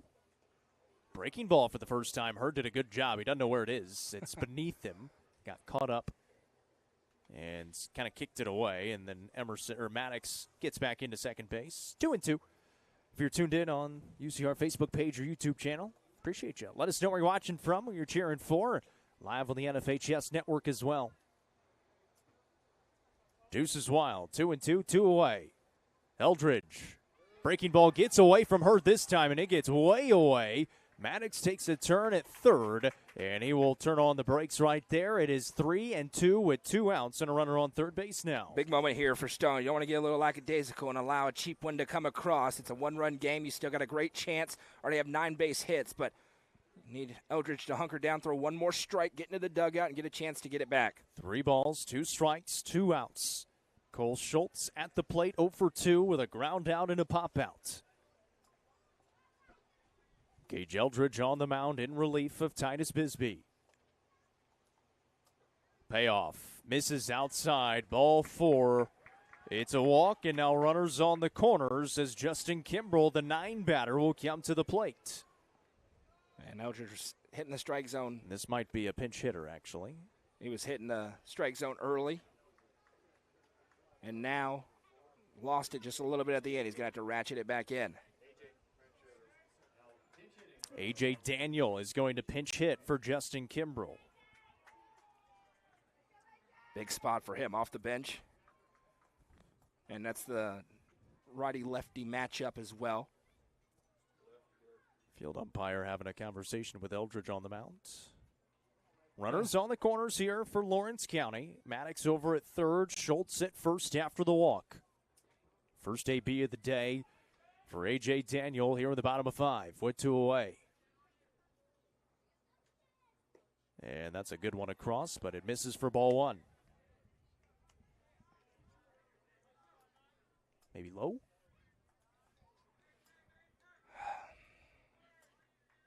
Maybe 1-0. right down the middle. Check swing, and they're going to call it a strike anyways, 1-1. Yeah, he offered at that one, certainly. But you miss, quote-unquote, low, then you bring that one up and change the eye level and get the check swing. 2 outs in the inning. Eldridge trying to close the door. The 1-1. Good breaking ball drops in for strike two. That was nasty. Big looper, dives across the zone. That's a great pitch. He's ahead 1 ball and 2 strikes with runners on the corners and 2 away. Daniel's going to ask for time and take a beat. I like that letter high fastball here after you throw that breaking ball. See if you can get that swing and a miss. Daniel steps back in with 2 away. Already a run across for Lawrence County. They're up 1. Double move. They're going to get him in a rundown. Eldridge throw to second. They don't get the out, and a run comes across. That one hurts for Stone Memorial. Gigantic mistake there for Stone because that's what Lawrence County wanted. They wanted to get a rundown started so that the runner could come home from third. Maybe not in that exact way, but that is a huge insurance run for him. And that's why, what do we always say? It's 1 and 2. Focus on the batter. You get the batter there, you're fine. And instead, a huge run comes across for the Wildcats.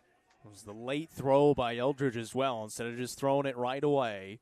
Now Daniel asks for time again. He steps out. He's got a 1-2 count on him now with a runner at second base and already another run across. That's a big one there for Stone Memorial. They're going to want that one back. And now the book closed on Titus Bisbee. 1-2. That one bounces, gets away from Hurd, bounces back, and advancing to third base now is Schultz. 2 balls and 2 strikes. A couple of times here he's had a 2-strike count, and a couple of pitches have gotten away as well from Eldridge. So they've got to find a way to get this out. Because all of a sudden, Lawrence County starting to find some separation here. Mentioned Bisbee's line now done. Now in line for the loss as well. 4 1/3, 7 hits, 6 runs, all earned, 4 walks, and 1 strikeout. 2-2. Swing and a miss. Eldridge able to sit A.J. Daniel down a couple of Ks in the inning, but 2 runs across for Lawrence County. They lead it 6-4. We head to the 6th. You're watching the Region 4 3A tournament presented by Gentry's Power Equipment on the Watson Chevy UCR Media Network. What if opportunity was all in a day's work? We find new ways to make vacation dreams a reality. And that inspires me to do my best work every single day. What if you can make a real impact in people's lives with a team that cares? What I do matters, not just for guests, but for my team. We rely on each other each and every day. What if your work inspired fun and moved people? We put the world on vacation. Our job is to make people happy. Inspiring travelers around the world to live their best lives never stops being fulfilling. At Travel and Leisure, what if can be what is. Stop wondering. Join the travel movement. And start a career where memories start with you.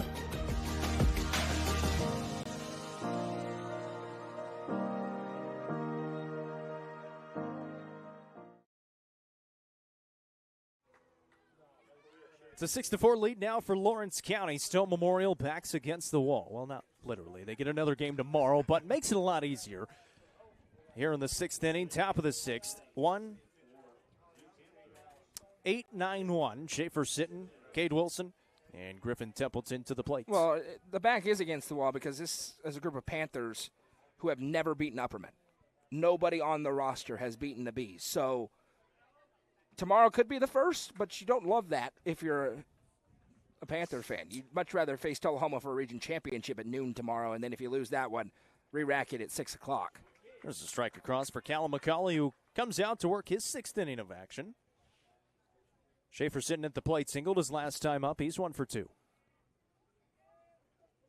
And that one will miss inside for ball 1. And McCauley mentioned just making his 2nd start of the season. And if Lawrence County were able to get the win, they would have both of their starting pitchers available tomorrow. This one hit hard by Sitton out to center field, and right in front of Bedford, it drops for a single. The Panthers are certainly not dead. They have swung the bats really well today. That puts them at double-digit hits with 10. And now, 9-hole hitter up. They can bunt if they want. They've been really good at that tonight. And you got some big bats looming. It's go time. I mean, right now, runner on, 9-hole hitter at the plate, 2 sets of ABs left. Got to find a way. That's what's really impressive about the pitch count right now for McCauley. He's only at 55 through 5 innings. Stone's been very aggressive at the plate. Cade Wilson steps in. He bunted for a single his last time up. It was an incredible bunt. That little flick bunt that you see his motion there. And how about this stat? 55 pitches, 43 strikes. It's been efficient. And that's what we expected from McCauley, who has been their best relief pitcher this year, just making his second start. Check to first. And that makes sense because this is the kind of stuff you want to have your reliever. Overpowering velocity is great, but come in, throw strikes. Come in a big spot, throw strikes. Find a way to trust your defense, and that's what he's done. But the Panthers have timed him up, and they got a chance here with nobody out. Could use one of those great bunts by Wilson. Wilson showing bunt early, the 1-0. Now he's swinging away. Bouncer left side of the infield, but just fouled, trying to catch that defense off guard. Well, as soon as he turned to Shaw, he's pulling back. That was clear. He doesn't. That's not his typical bunt. He turns into it. But that almost worked, just trying to chop it over the third baseman's head. We saw that in game one earlier. 1 ball, 1 strike. Nobody out. Runner on first for the Panthers, who trail by 2 runs. Cade Wilson at the plate. McCauley on the mound. Long look in. Now checks to first. Sitting back in.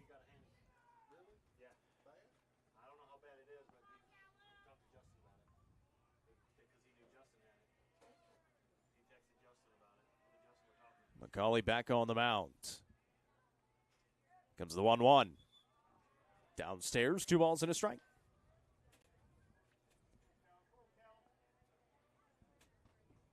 Callum McCauley making his second start of the season. Again, he's got good numbers, 2.82 ERA.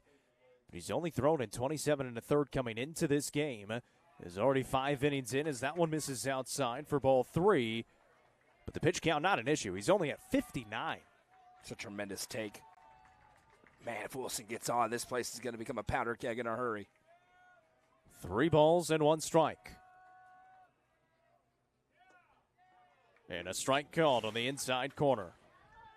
Wilson was looking for it. Now it's 3-2 with nobody out and a runner on first. This is the biggest pitch of the game so far, right here, right now. McCauley trying to bring it across. Stone trying to bring Templeton to the plate with 2 runners on. The payoff. Swung on, back up the middle, off the glove of McCauley. He gathers, throws to first, and gets the out there. That is a great play by Callum McCauley on the mound. Yeah, it really was a great play by McCauley because if that just gets a little bit further, 2 feet further past, runner's going to be safe at first, and it's 2 on with nobody out. And this is very interesting. So next time through the lineup, going back to the top.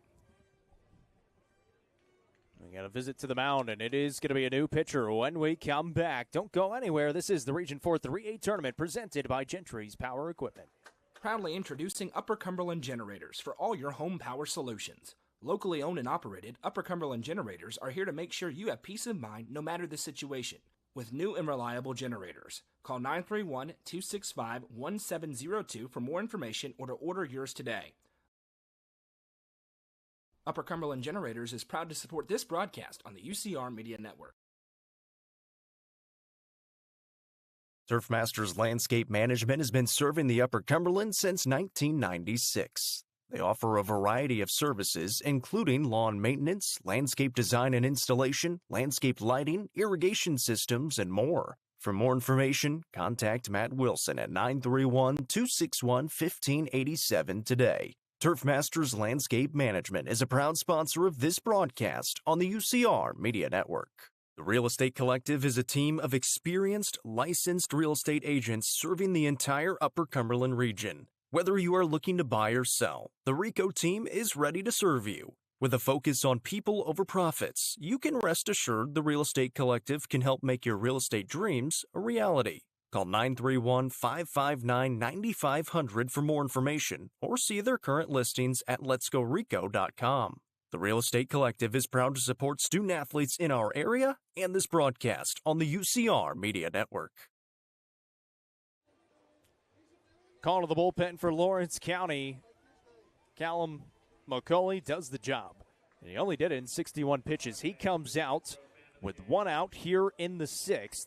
And it is Case Chapman coming out of the bullpen to try to close the door on this Stone Memorial team. Yeah, he's got a very interesting delivery. You're about to see it. It's not a full sidearm. It's kind of that whipping sidearm way behind him and then comes through 72 miles an hour pretty consistently on the radar gun here in the press box. And that's why coach is going to him. It's a completely different look and trying to throw off the rhythm now, the fourth time through the order for Stone Memorial.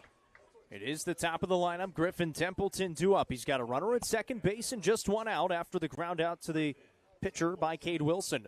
What a job by Callum McCauley. Obviously, he's got the run support as well. A 2-run advantage right now, 6-4. But your best reliever so far this season gets the start. And again, if you get the win, might pay off for you because then you're going to have your best two pitchers coming up tomorrow, region championship, and maybe a game after. Yeah, needing just one win. If you have your two best available, you're in a good spot. That's why pitching is so critical. That's what starts to separate teams, right? Tullahoma, they've got their best available. Bratcher no longer available, so they're probably going to sell out to win that first game tomorrow. They got a great chance to do it. Upperman, they've got Alec Wilson in their back pocket, and then Chris Worsing behind him. They feel really, really good about their chances of winning, too. Lawrence County recognizes, hey, maybe we don't have that top arm the way the top two or the Tullahoma and Upperman have, but we've got a balance of them, and we can approach this very wisely, and that's what they've done tonight. But it only works if you win. If you lose, you're in big, big trouble. Whoever loses this game, big trouble with a Mr. Baseball candidate on the mound against you tomorrow at 3 o'clock. Griffin Templeton has had a great day. First pitch into him. Called strike on the inside corner. He has reached 3 times, single, double, hit by pitch. He has scored 2 runs, and he has driven in 1. And that was 75 on that inside fastball. So a little bit faster than we saw in warm-ups. He's got sitting at second base with a lot of speed. This one hit hard right side. That ball through. Sitting at third. They're going to send him and test the arm of the right fielder. Here comes Sitton. He will score, and it's an RBI single for Griffin Templeton. Gigantic. What a game by Griffin Templeton so far. He gets one of those 2 runs back, and now you've got another great hitter with Talon Hurd at the plate. Templeton doing the job, and the Panthers are still very much alive. So the book now closed on Callum McCauley. He gives up the 5 runs, but still right now in line for the win with a 1-run advantage. It's a great piece of hitting there by Templeton. Just smack it where they ain't. Put it in the right field. Templeton over at first, back in safely. Talon Hurd to the plate. He has not reached yet. We thought he did. Back in that 3rd inning, but running inside the base path, he was called out. Which he did. And he is grounded out and popped out otherwise. It was a great bunt when he was running inside the base path. Popped up behind the plate, trying to find it, Maddox, and it runs into the net. It'll be a foul ball for strike 1.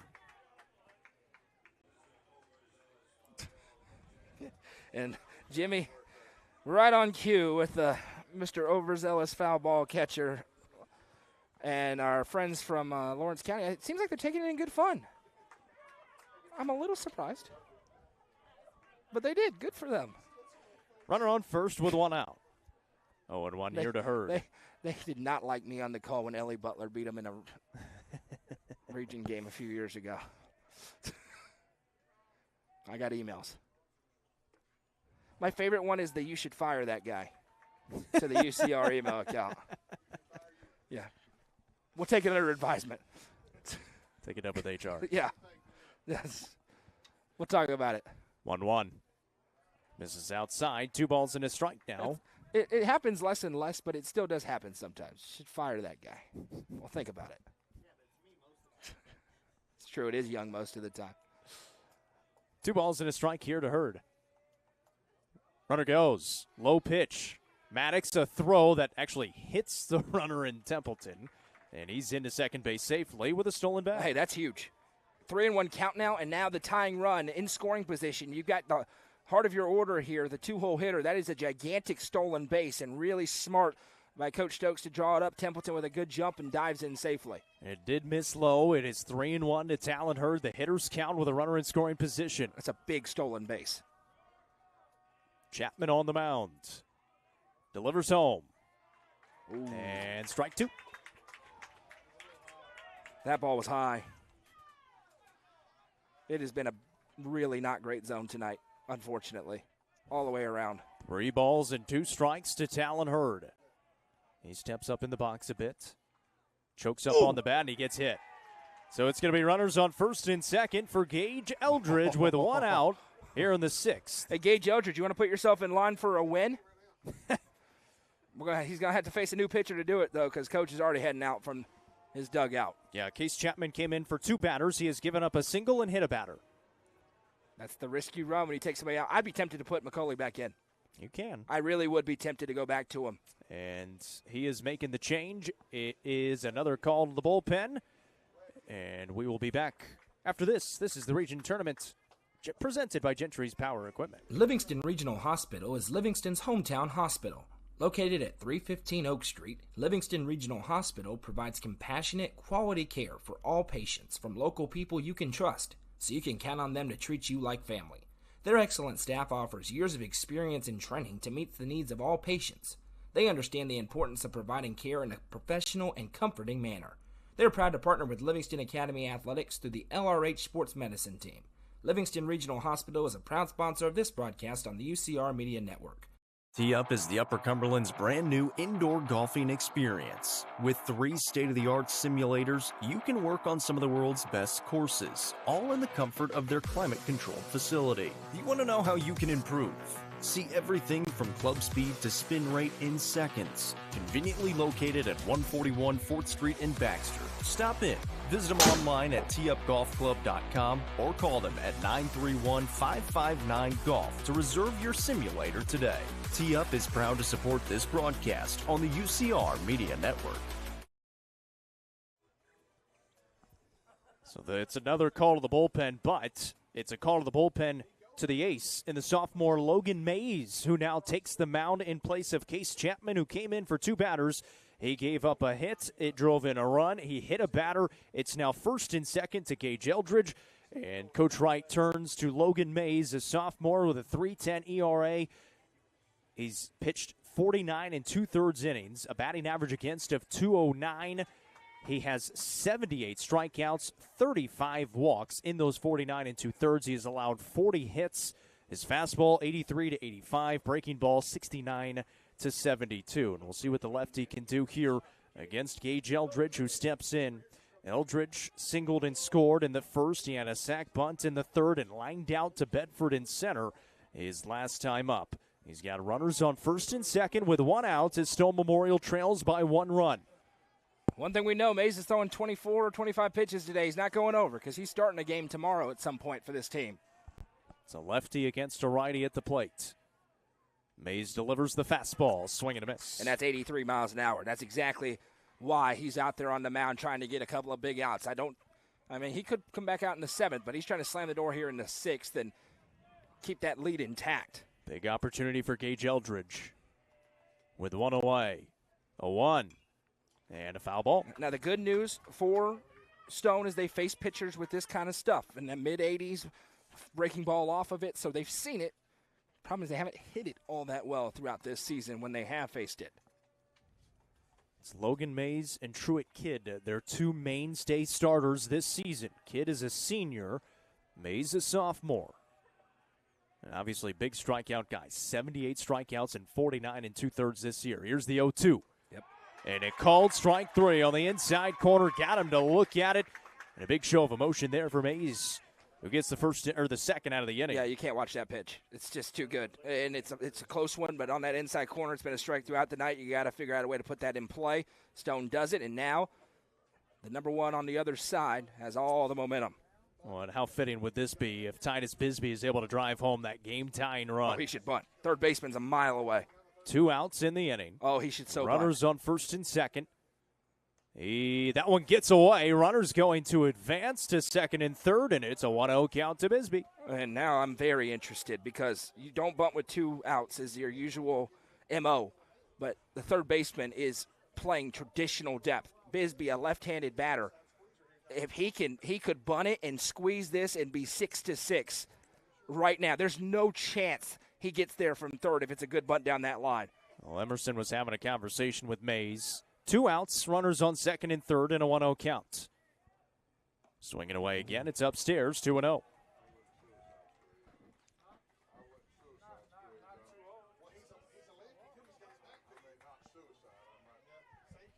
Two balls, no strikes. Foul ball. Bisbee has driven in a run today. He singled in a run back in the third. He's popped out and struck out. And that's not to say that Bisbee can't get a base hit here by swinging away, but man, the opportunity is there from Lawrence County. I mean, he could double with how far back the that third baseman is almost back on the outfield You grass. see what we're talking about. I mean, any of that green area, you could put the baseball in. 2-1. Upstairs again, 3-1. Or you could just walk. On deck is Kyle Hinch, who drove in 2 runs in the first. And Trent Stokes wants a word. He might be having that conversation we're having up here right now. And now Emerson is going to come in and have a conversation with Mays as well. It doesn't have to be a great bunt. It could be a hard hit bunt down the third base line. And if it's a fair ball, the game is tied. Yeah. There's no chance for them to get there at third. All kinds of conversations happening here. Umpires, the infield for Lawrence County, Bisbee with Coach Stokes. And now Mays is walking towards the dugout. He needs something. New bag. Rosin bag? Yes, indeed. So he does get the rosin bag. It's a 3-1 count here, and he has missed high on these last few pitches. So he's hoping that rosin will help him bring it down a little bit. Man, this is a huge moment in this region tournament. 1-run ball game, 6-5 lead for Lawrence County here on the top of the 6th. You got to bunt if you're Titus Bisbee. You have got to bunt. 3-1. Mays delivers. Or that. And it's ball 4. Bases loaded with 2 outs. Kyle Hinch coming to the plate. Well, you weren't going to be able to drop that bunt down anyway. Are we going to have another change for Lawrence County? And Coach Wright does this. There are multiple games where they have brought 5-6 pitchers into the game. Kyle Hinch, though, you got a right-handed batter. You like that matchup, I think, working away. Problem is, if you can't get that control back and you walk it, it's tied up at 6. 2 outs, and yeah, it's been a struggle for Mays, who has been missing up, and up. And Bisbee able to reach base safely. Kyle Hinch coming to the plate. 1 for 3 today. Singled in 2 runs back in the first. He has grounded out twice since. How about the Panthers? Let's see if they're able to tie this game. But my goodness, what an effort. Bases loaded. Templeton at third. Hurd at second. Bisbee at first. They were able to run out McCauley. Able to run off Chapman. And now facing the ace of the Wildcats with 2 away in the top of 6. Here we go. Lefty-righty matchup. Mays delivers home. Misses outside for ball 1. And that was a frame up behind the dish. And umpire, he's getting a little jeers, and he says outside. He's certainly right about that one. I've given it to him a little bit tonight. He is right on that call. Comes 1-0. Foul ball. Somebody's about to go crazy. And the Lawrence County fans that made the trip for the Stone Memorial dugout is about to go nuts. The good thing is Stone has a run across already here in the inning. They're looking for more. The 1-1 upstairs. That's been the miss right now for Mays, 2-1. Well, and this is a little bit unconventional. He's not typically coming out of the pen in the middle of an inning. He's starting a game. He's got that mindset, the starter's mindset. It's not always easy to just check in and throw really well. This is his 12th appearance of the season. Wow. That one misses for ball 3. And Kyle Hinch, middle fastball. Anything else, you're not swinging. You're trying to walk down to first. In that shoebox. I mean, it's got to be the perfect pitch for you to offer at it. 3-1 with 2 outs. The base is loaded for Stone Memorial. Mays on the mound. Brings it home. Ball. Oh. Wow. Oh, my goodness. A very late strike call that on was the outside further corner. out than the first pitch was. Well, runner's going to be going here with 3-2 and 2 away. Called strike 3, and Lawrence County able to get out of the inning. Mays, a big show of emotion, gets the strikeout to sit Hinch down, and it is a 1-run ball game coming up in the bottom of the 6th. Back-to-back, really, really bad calls behind the dish. Back after this is the Region 4 3A tournament presented by Gentry's Power Equipment on the Watson Chevy UCR Media Network. Nelson Trophy and Screen Printing is proud to support student athletes and athletic departments throughout the Upper Cumberland. They're also proud to sponsor the Nelson Trophy and Screen Printing Player of the Game on this broadcast. From trophies to t-shirts, they can do it all. Stop by and see them at 120 Circle Drive in Allgood or give them a call at 931-537-9559. Nelson Trophy and Screen Printing is proud to sponsor this broadcast on the UCR Media Network. Eminette's Eagle Auction Realty is proud to present an online-only auction featuring 2 homes on an acre of land in the heart of Cookeville. This piece of land is a perfect investment opportunity for developers. You can bid on this property at eagleauctions.com or call 931-526-5335 for more information. Bidding on this online-only auction ends Saturday, May 17th at 10 a.m. Eminette's Eagle Auction and Realty is a proud sponsor of this broadcast on the UCR Media Network. 1, 2, and 3, 2 up here for Lawrence County in the bottom of 6. How about the job by Logan Mays? He comes in, bases get loaded. He's able to get the backwards K on Kyle Hinch on a 3-2 count in a 1-run ball game and keep the lead at 1 for now. Yeah. I mean, 2 pitches that are outside that you don't swing at and you get rung up. That's a tough taste in your mouth if you're Stone Memorial. Got to find a way to put it in your rearview mirror, though. Having 1 inning to go, it's the nature of the beast in postseason baseball. It's a shame because it's been a really bad zone tonight. It just has. Inconsistent throughout for both teams. Flip a coin if it's going to be a strike or not on any pitch that's anywhere near the black. And you just have to adjust to it, battle through, and the end result is a high-scoring game, and Lawrence County will be looking for some insurance. It's still Gage Eldridge on the mound. He came in for the final 3 batters in the 5th inning. A strikeout, a walk, and another strikeout. 2 runs scored in that 5th inning for Lawrence County. It's the difference right now. They're up by 1 run. Now they're looking for insurance here in the bottom of 6. See if they can't close it out in the top half of the 7th. They've got 1, 2, and 3. Brayson Rose, Jake Moore, and Alex Bedford will all come to the plate one more time at least. I mean, the third ball there wasn't close. Was not close.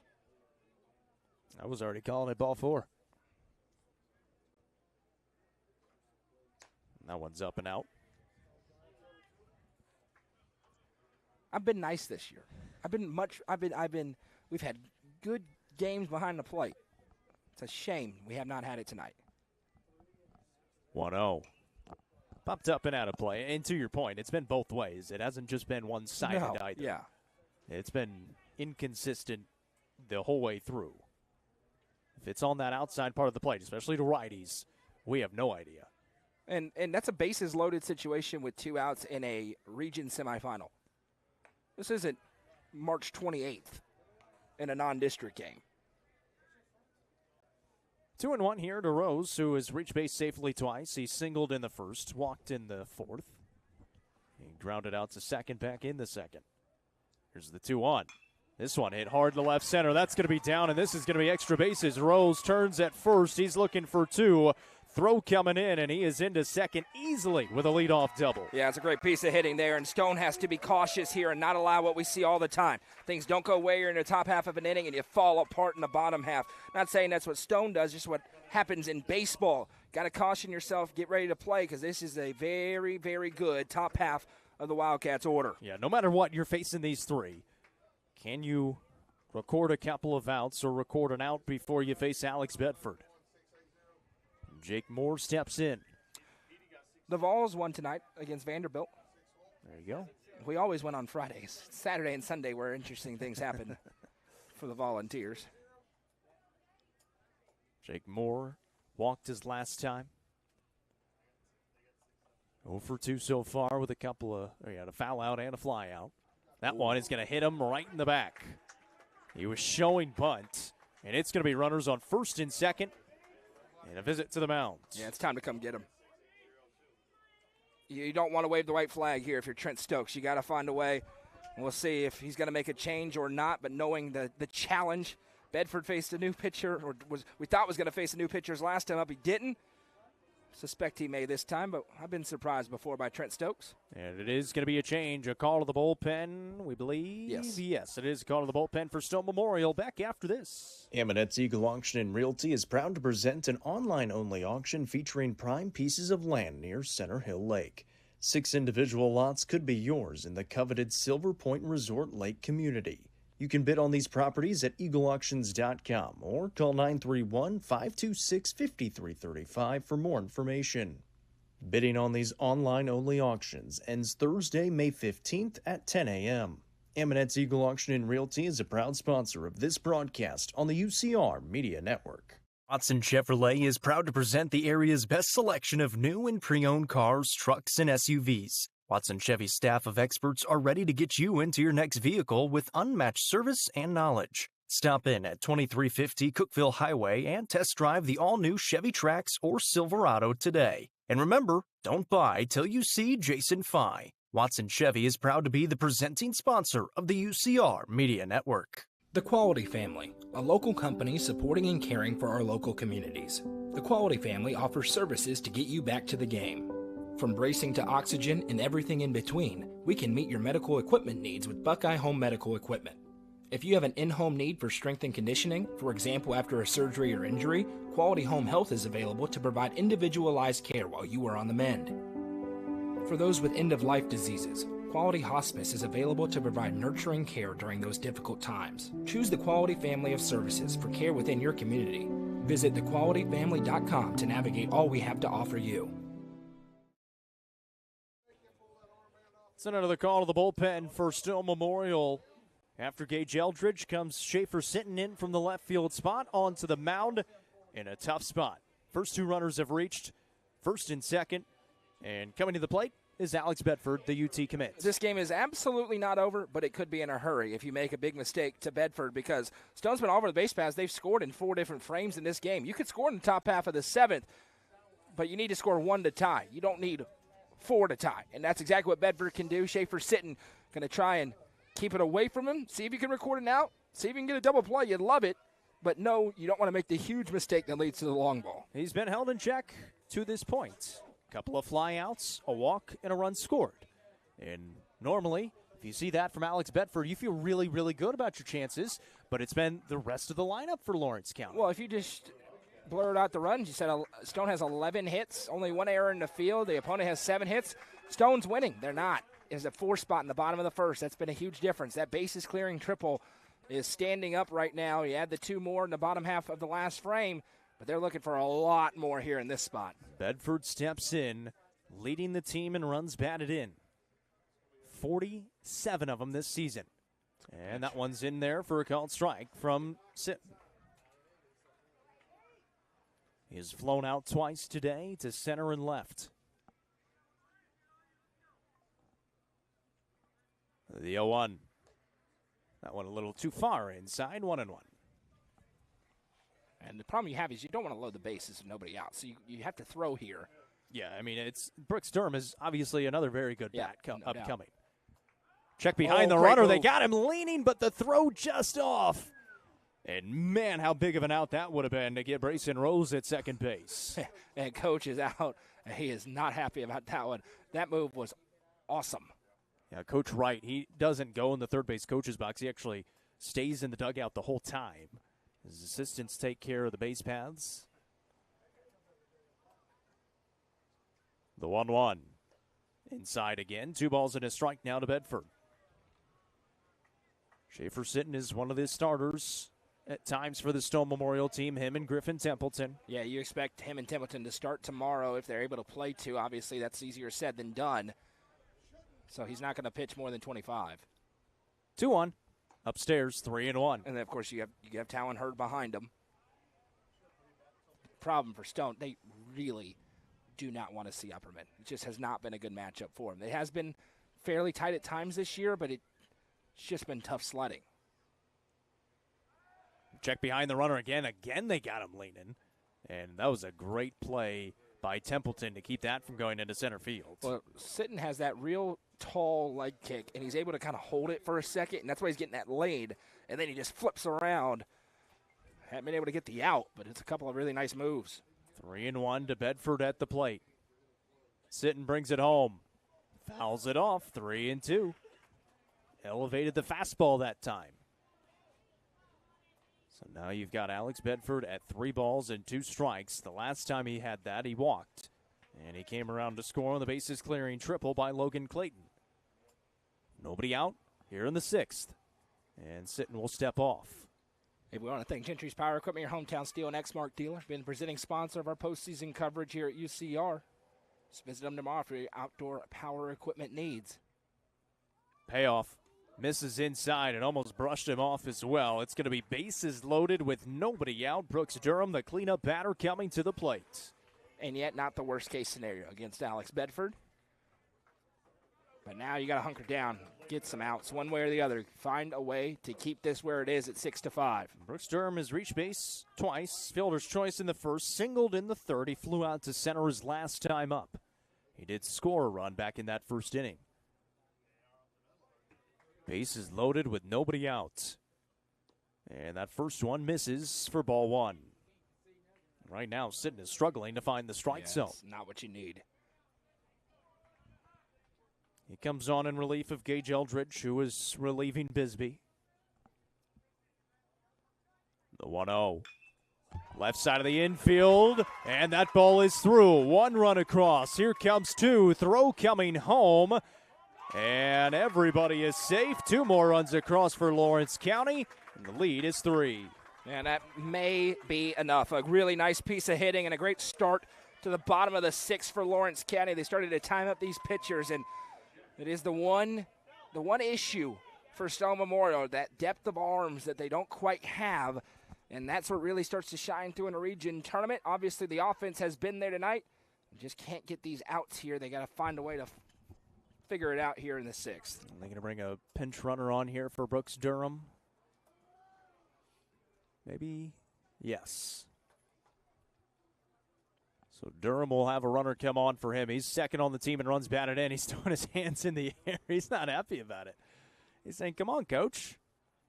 Let me stay out of here. But he drives in a couple of runs, and it's an 8-5 lead for Lawrence County here in the bottom of 6. Jack Emerson now coming to the plate still with nobody out and runners on first and second.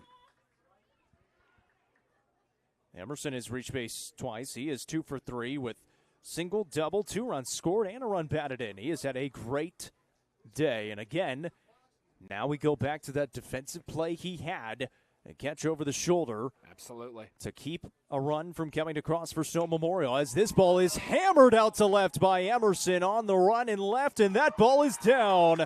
Bedford will score. The runner at first had to hold up. He's trying to slide into third, and he is in safely. It's an RBI double for Jack Emerson. And that ball, again, 90% of ballparks out of here. Here it's just a well-struck RBI double. And Lawrence County starting to flex a little bit. Stone kind of feels like they're running out of gas just a little bit here late in this game. 3 runs across in the frame. It's a 9-5 lead for Lawrence County here in the region semifinals. And Hud Maddox will come to the plate. Still nobody out here in the 6th. And that one's down low from Sitton. That ball was well struck, and you can kind of sense Lawrence County and Tullahoma obviously haven't played very many games in this ballpark, if any. Off the bat, that ball's gone, and we're like, maybe stay in here. Yeah, there's been a few tonight. This one, a grounder left side. Eldridge charges. He comes home with it. Good throw. And they get the tag out at home. Yeah, really smart play by Eldridge. Makes a good throw home and gets that first out on the board. Prevents another run from coming across. Stone staying engaged, down 4. Not insurmountable, but don't want to let it balloon anymore. So Maddox reaches on the fielder's choice. Cut down at home as the runner for Durham. And that is the first out of the inning. 1 out. Runners on the corners. And at the plate is Logan Clayton. He had the bases clearing triple back in the first. Since then, a ground out and a strikeout. Schaefer Sitton trying to get the final couple of outs and maybe have a chance for some magic in the top of the 7th. Well, Schaefer Sitton's at 12 pitches as well, so he's got 12, 13 more, and he's done. Yeah, you have to have him for tomorrow. no matter what. Have to.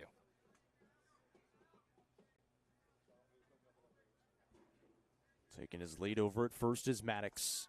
Upstairs, ball one. And that's been the issue right now for Sitton. He has struggled to find the strike zone, but when he has, it has been hit well.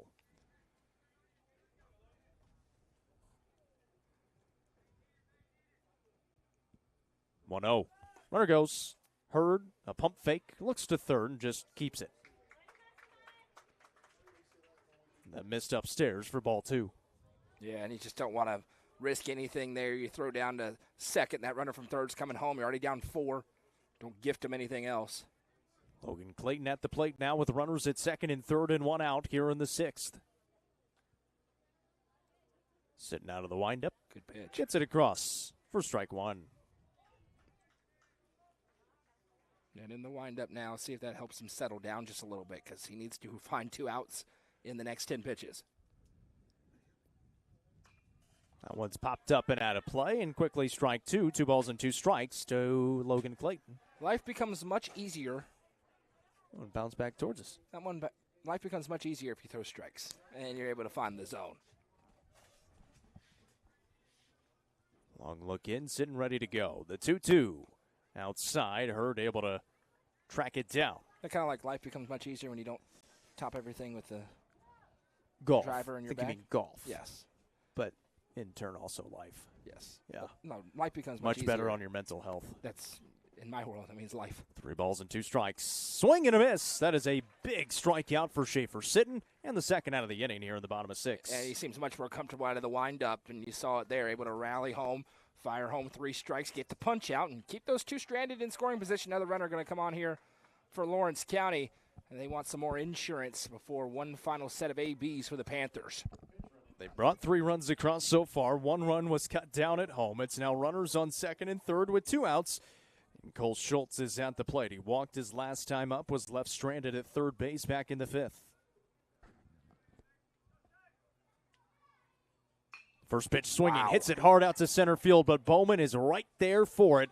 Able to record the final out in the 6th. Stone Memorial down to their final chance here in the region semifinals. When we come back, this is the Region 4 3A tournament presented by Gentry's Power Equipment on the Watson Chevy UCR Media Network. The Crouch team with Highlands Elite Real Estate proudly presents this beautiful 2-bedroom, 2-bathroom home located in the quaint Magnolia Creek subdivision. Explore tiny home living in this 1,008 square foot home. Built in 2023, this kitchen has all stainless steel appliances and beautiful countertops. This home has a back porch, carport, and extra storage room. For more information, visit chadandamycrouch.com or call 931-979-1191. The Crouch team with Islands Elite Real Estate is a proud sponsor of this broadcast on the UCR Media Network. Configuring the Bluetooth, deciding who controls the music, remembering where you parked. Why are simple things sometimes so complicated? Thankfully, with an auto owner's insurance independent agent, getting the right coverage for your vehicle doesn't have to be one of them. So you can get back to more important things, like remembering if you're on the 3rd or 4th level of the parking garage. That's simple human sense. Visit swallowsinsurance.com or call us today, 931-526-4025. Protecting your future. It's what we do.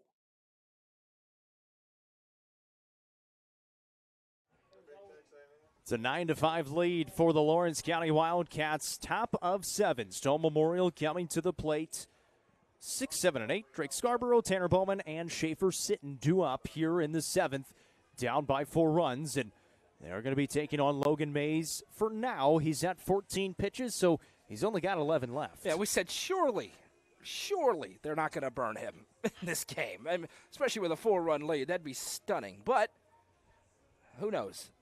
For Stone, they played well. 11 hits, particularly offensively. Really? They played really well. But they've had a couple of big innings. 4 runs in the first and 3 runs in the bottom half of the 6th. And ultimately, you can't give that many runs to a team like this, to any team still alive in the region tournament. Everything becomes tougher. The margin for error shrinks. This is a Stone team without region tournament experience. They're getting it now. And if this result holds, they're going to face one of their rivals tomorrow at 3 o'clock. Drake Scarborough's reached a couple of times. Both of them are one a single. That one apparently across first. I'm sorry. It's not a strike.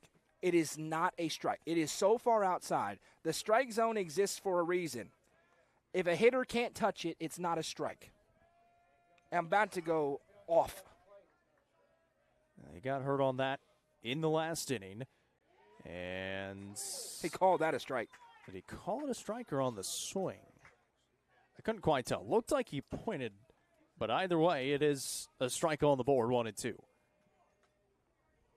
Mays brings it home and misses outside with the barely fastball. Missed outside. Tonight, yes.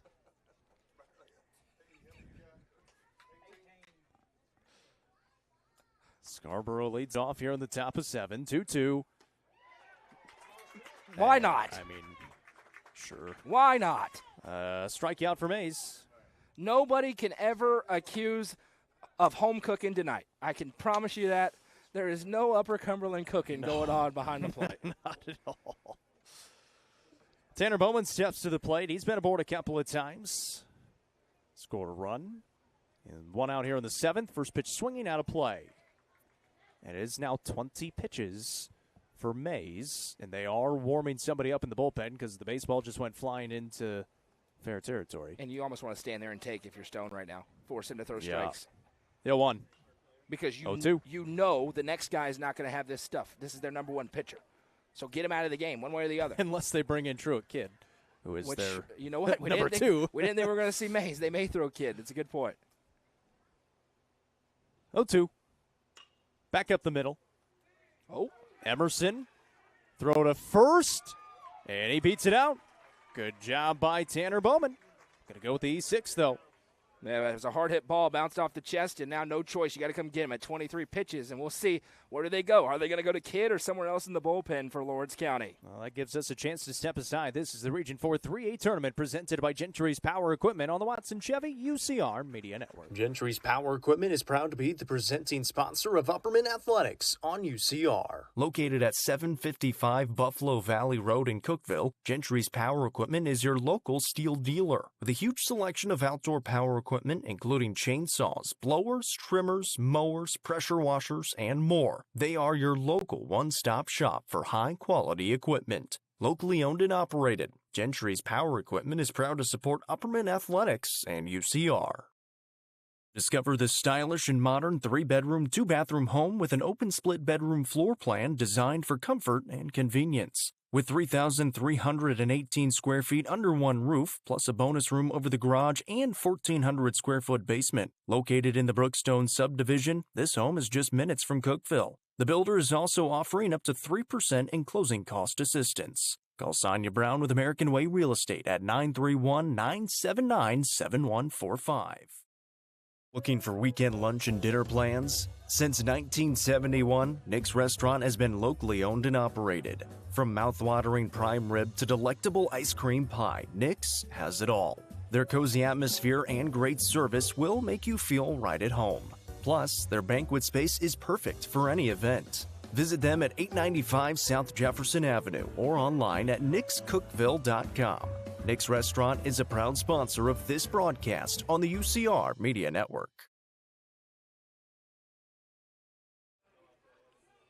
Call to the bullpen once again for Lawrence County. It's their 4th pitcher used tonight. Chase Carr out of the bullpen steps to the mound. He will take on Schaefer Sitton with 1 out and a runner on first base. This is good news for Stone Memorial because Mays is their number 1, and he pitched like it, was able to deal. And when you don't have to throw strikes to get strikes called, it helps. And he got several of them in his outing. So he comes in. Be interesting to see how he throws tomorrow because he is going to throw at some point tomorrow. And he got some generous strike it's calls been and ridiculous. had 3 strikeouts. It's been ridiculous. And now, Stone has had runs taken off the board from behind the zone, from behind the plate. Literally, last inning, bases loaded, 2 outs, 3-2. And how different. It was 2-2 at the first one, which was atrocious. Right, correct. And how different is the game if Stone ties the game there or takes the lead there and you have momentum into the 6th? And I'm not taking anything away in Lawrence County. They've been great offensively. But still, and now for Stone, let's see. Can you add another baser on there and start to apply some pressure in the 7th? Lawrence County was able to bring 3 across in the 6th. They're up 9-5. Stone Memorial's got a runner on first, and Schaefer Sitton is at the plate. Has singled his last 2 times up. He scored a run. And that one misses inside. And it gets a groan from the Lawrence County fans as a direct result of the zone tonight. That pitch is not close, but when you have it like this, you're going to get groaned at. 1-0 gets away, and advancing up to second will be Bowman. And that's a nice job by Bowman, and this is a spot where you don't want to be too aggressive out there because you're just the first of 4 that you need if you're Stone. So take the obvious ones. You're not going to see any crazy leads or any crazy jumps. That one's an easy move-along pitch. It's a 2-0 count here to Schaefer Sitton. A runner on second base in scoring position, down by 4 runs. Chase Carr on the mound. Brings it home. Right side of the infield, second baseman there. Flip to first, and that is the second out of the inning. Yeah, that's a great job by Lawrence County. They can play without pressure right now, despite having the runner 90 feet away, because you have that big cushion, just needing one more out to advance onto the region title game. Cade Wilson steps in. Grounded out to the mound his last time up. He's got a runner on third, down by 4 runs and 2 outs. I like another bunt here. With how far back the infield playing is traditional. Way back. You need to find a base runner one way or another. I like another bunt here from Wilson. He had a perfect bunt back in the 4th. That one misses inside, and a good block by Maddox. 1-0. Over at third is Tanner Bowman. He reached on the error. And the first misplay from Emerson today. He's been tremendous. 1-0. Left side. Third baseman there. Schultz, a throw to first is in time. And it's a rematch of the 8 AAA championship and the Region 4 3A championship between Lawrence County and Tullahoma coming up at noon tomorrow.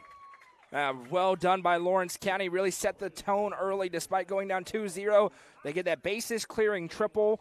Get 4 across in that first inning. Stone with a nice effort offensively. They were all over the base paths up until the very final out. But Lawrence County able to have bigger innings when they brought him across, where Stone would bring across run 1, Lawrence County bring across 4, 2, 3, and they advance on to set up a rematch, and they should feel confident. They beat Tullahoma their last time out. Winner, host Sub-State. The loser got to play again at 6 o'clock. Stone Memorial scored 5 runs on 10 hits, no errors in the field. 9 runs on 9 hits for Lawrence County. They had 2 errors in the field at the plate for Lawrence County. A couple of really nice days. Grayson Rose, 2 for 3 with 2 runs scored. Durham, 2 for 4 with 2 runs batted in and a run scored. Emerson, 3 for 4 with 2 runs batted in, 2 runs scored. And obviously, we talked about it, maybe the game-saving catch and what ultimately turned into absolutely a help in that cause. On the mound, McCauley is going to get the win, actually. 5 1/3, 9, or no, I think he is. We'll have to wait and see how they rule that. 5 1/3, 9 hits, 5 runs, 4 of them earned. No walks and 3 strikeouts, and then obviously the 3 relievers that came in the process. On the other side for Stone Memorial, a good day for Griffin Templeton, 2 for 3, 2 runs scored and 2 runs batted in, but not enough as the final score 9-5, and the Nelson Trophy and Screen Printing Player of the game. Jack Emerson made a great play in the field. He mentioned 3 for 4 at the plate, had a couple of extra base hits, 2 RBIs mixed in. He is the Nelson Trophy and Screen Printing Player of the game. So it's Tullahoma and Lawrence County tomorrow at noon. Our broadcast coverage will begin with Upperman and Stone Memorial at 3 o'clock, and then we'll have the game afterwards as well at 6. Yes, indeed. We'll have Upperman and Stone at 3. Our friends at the X Sports Network, also on the NFHS Network, will have you coverage of the 12 o'clock game, the region championship game. But obviously, we don't cover any of those teams.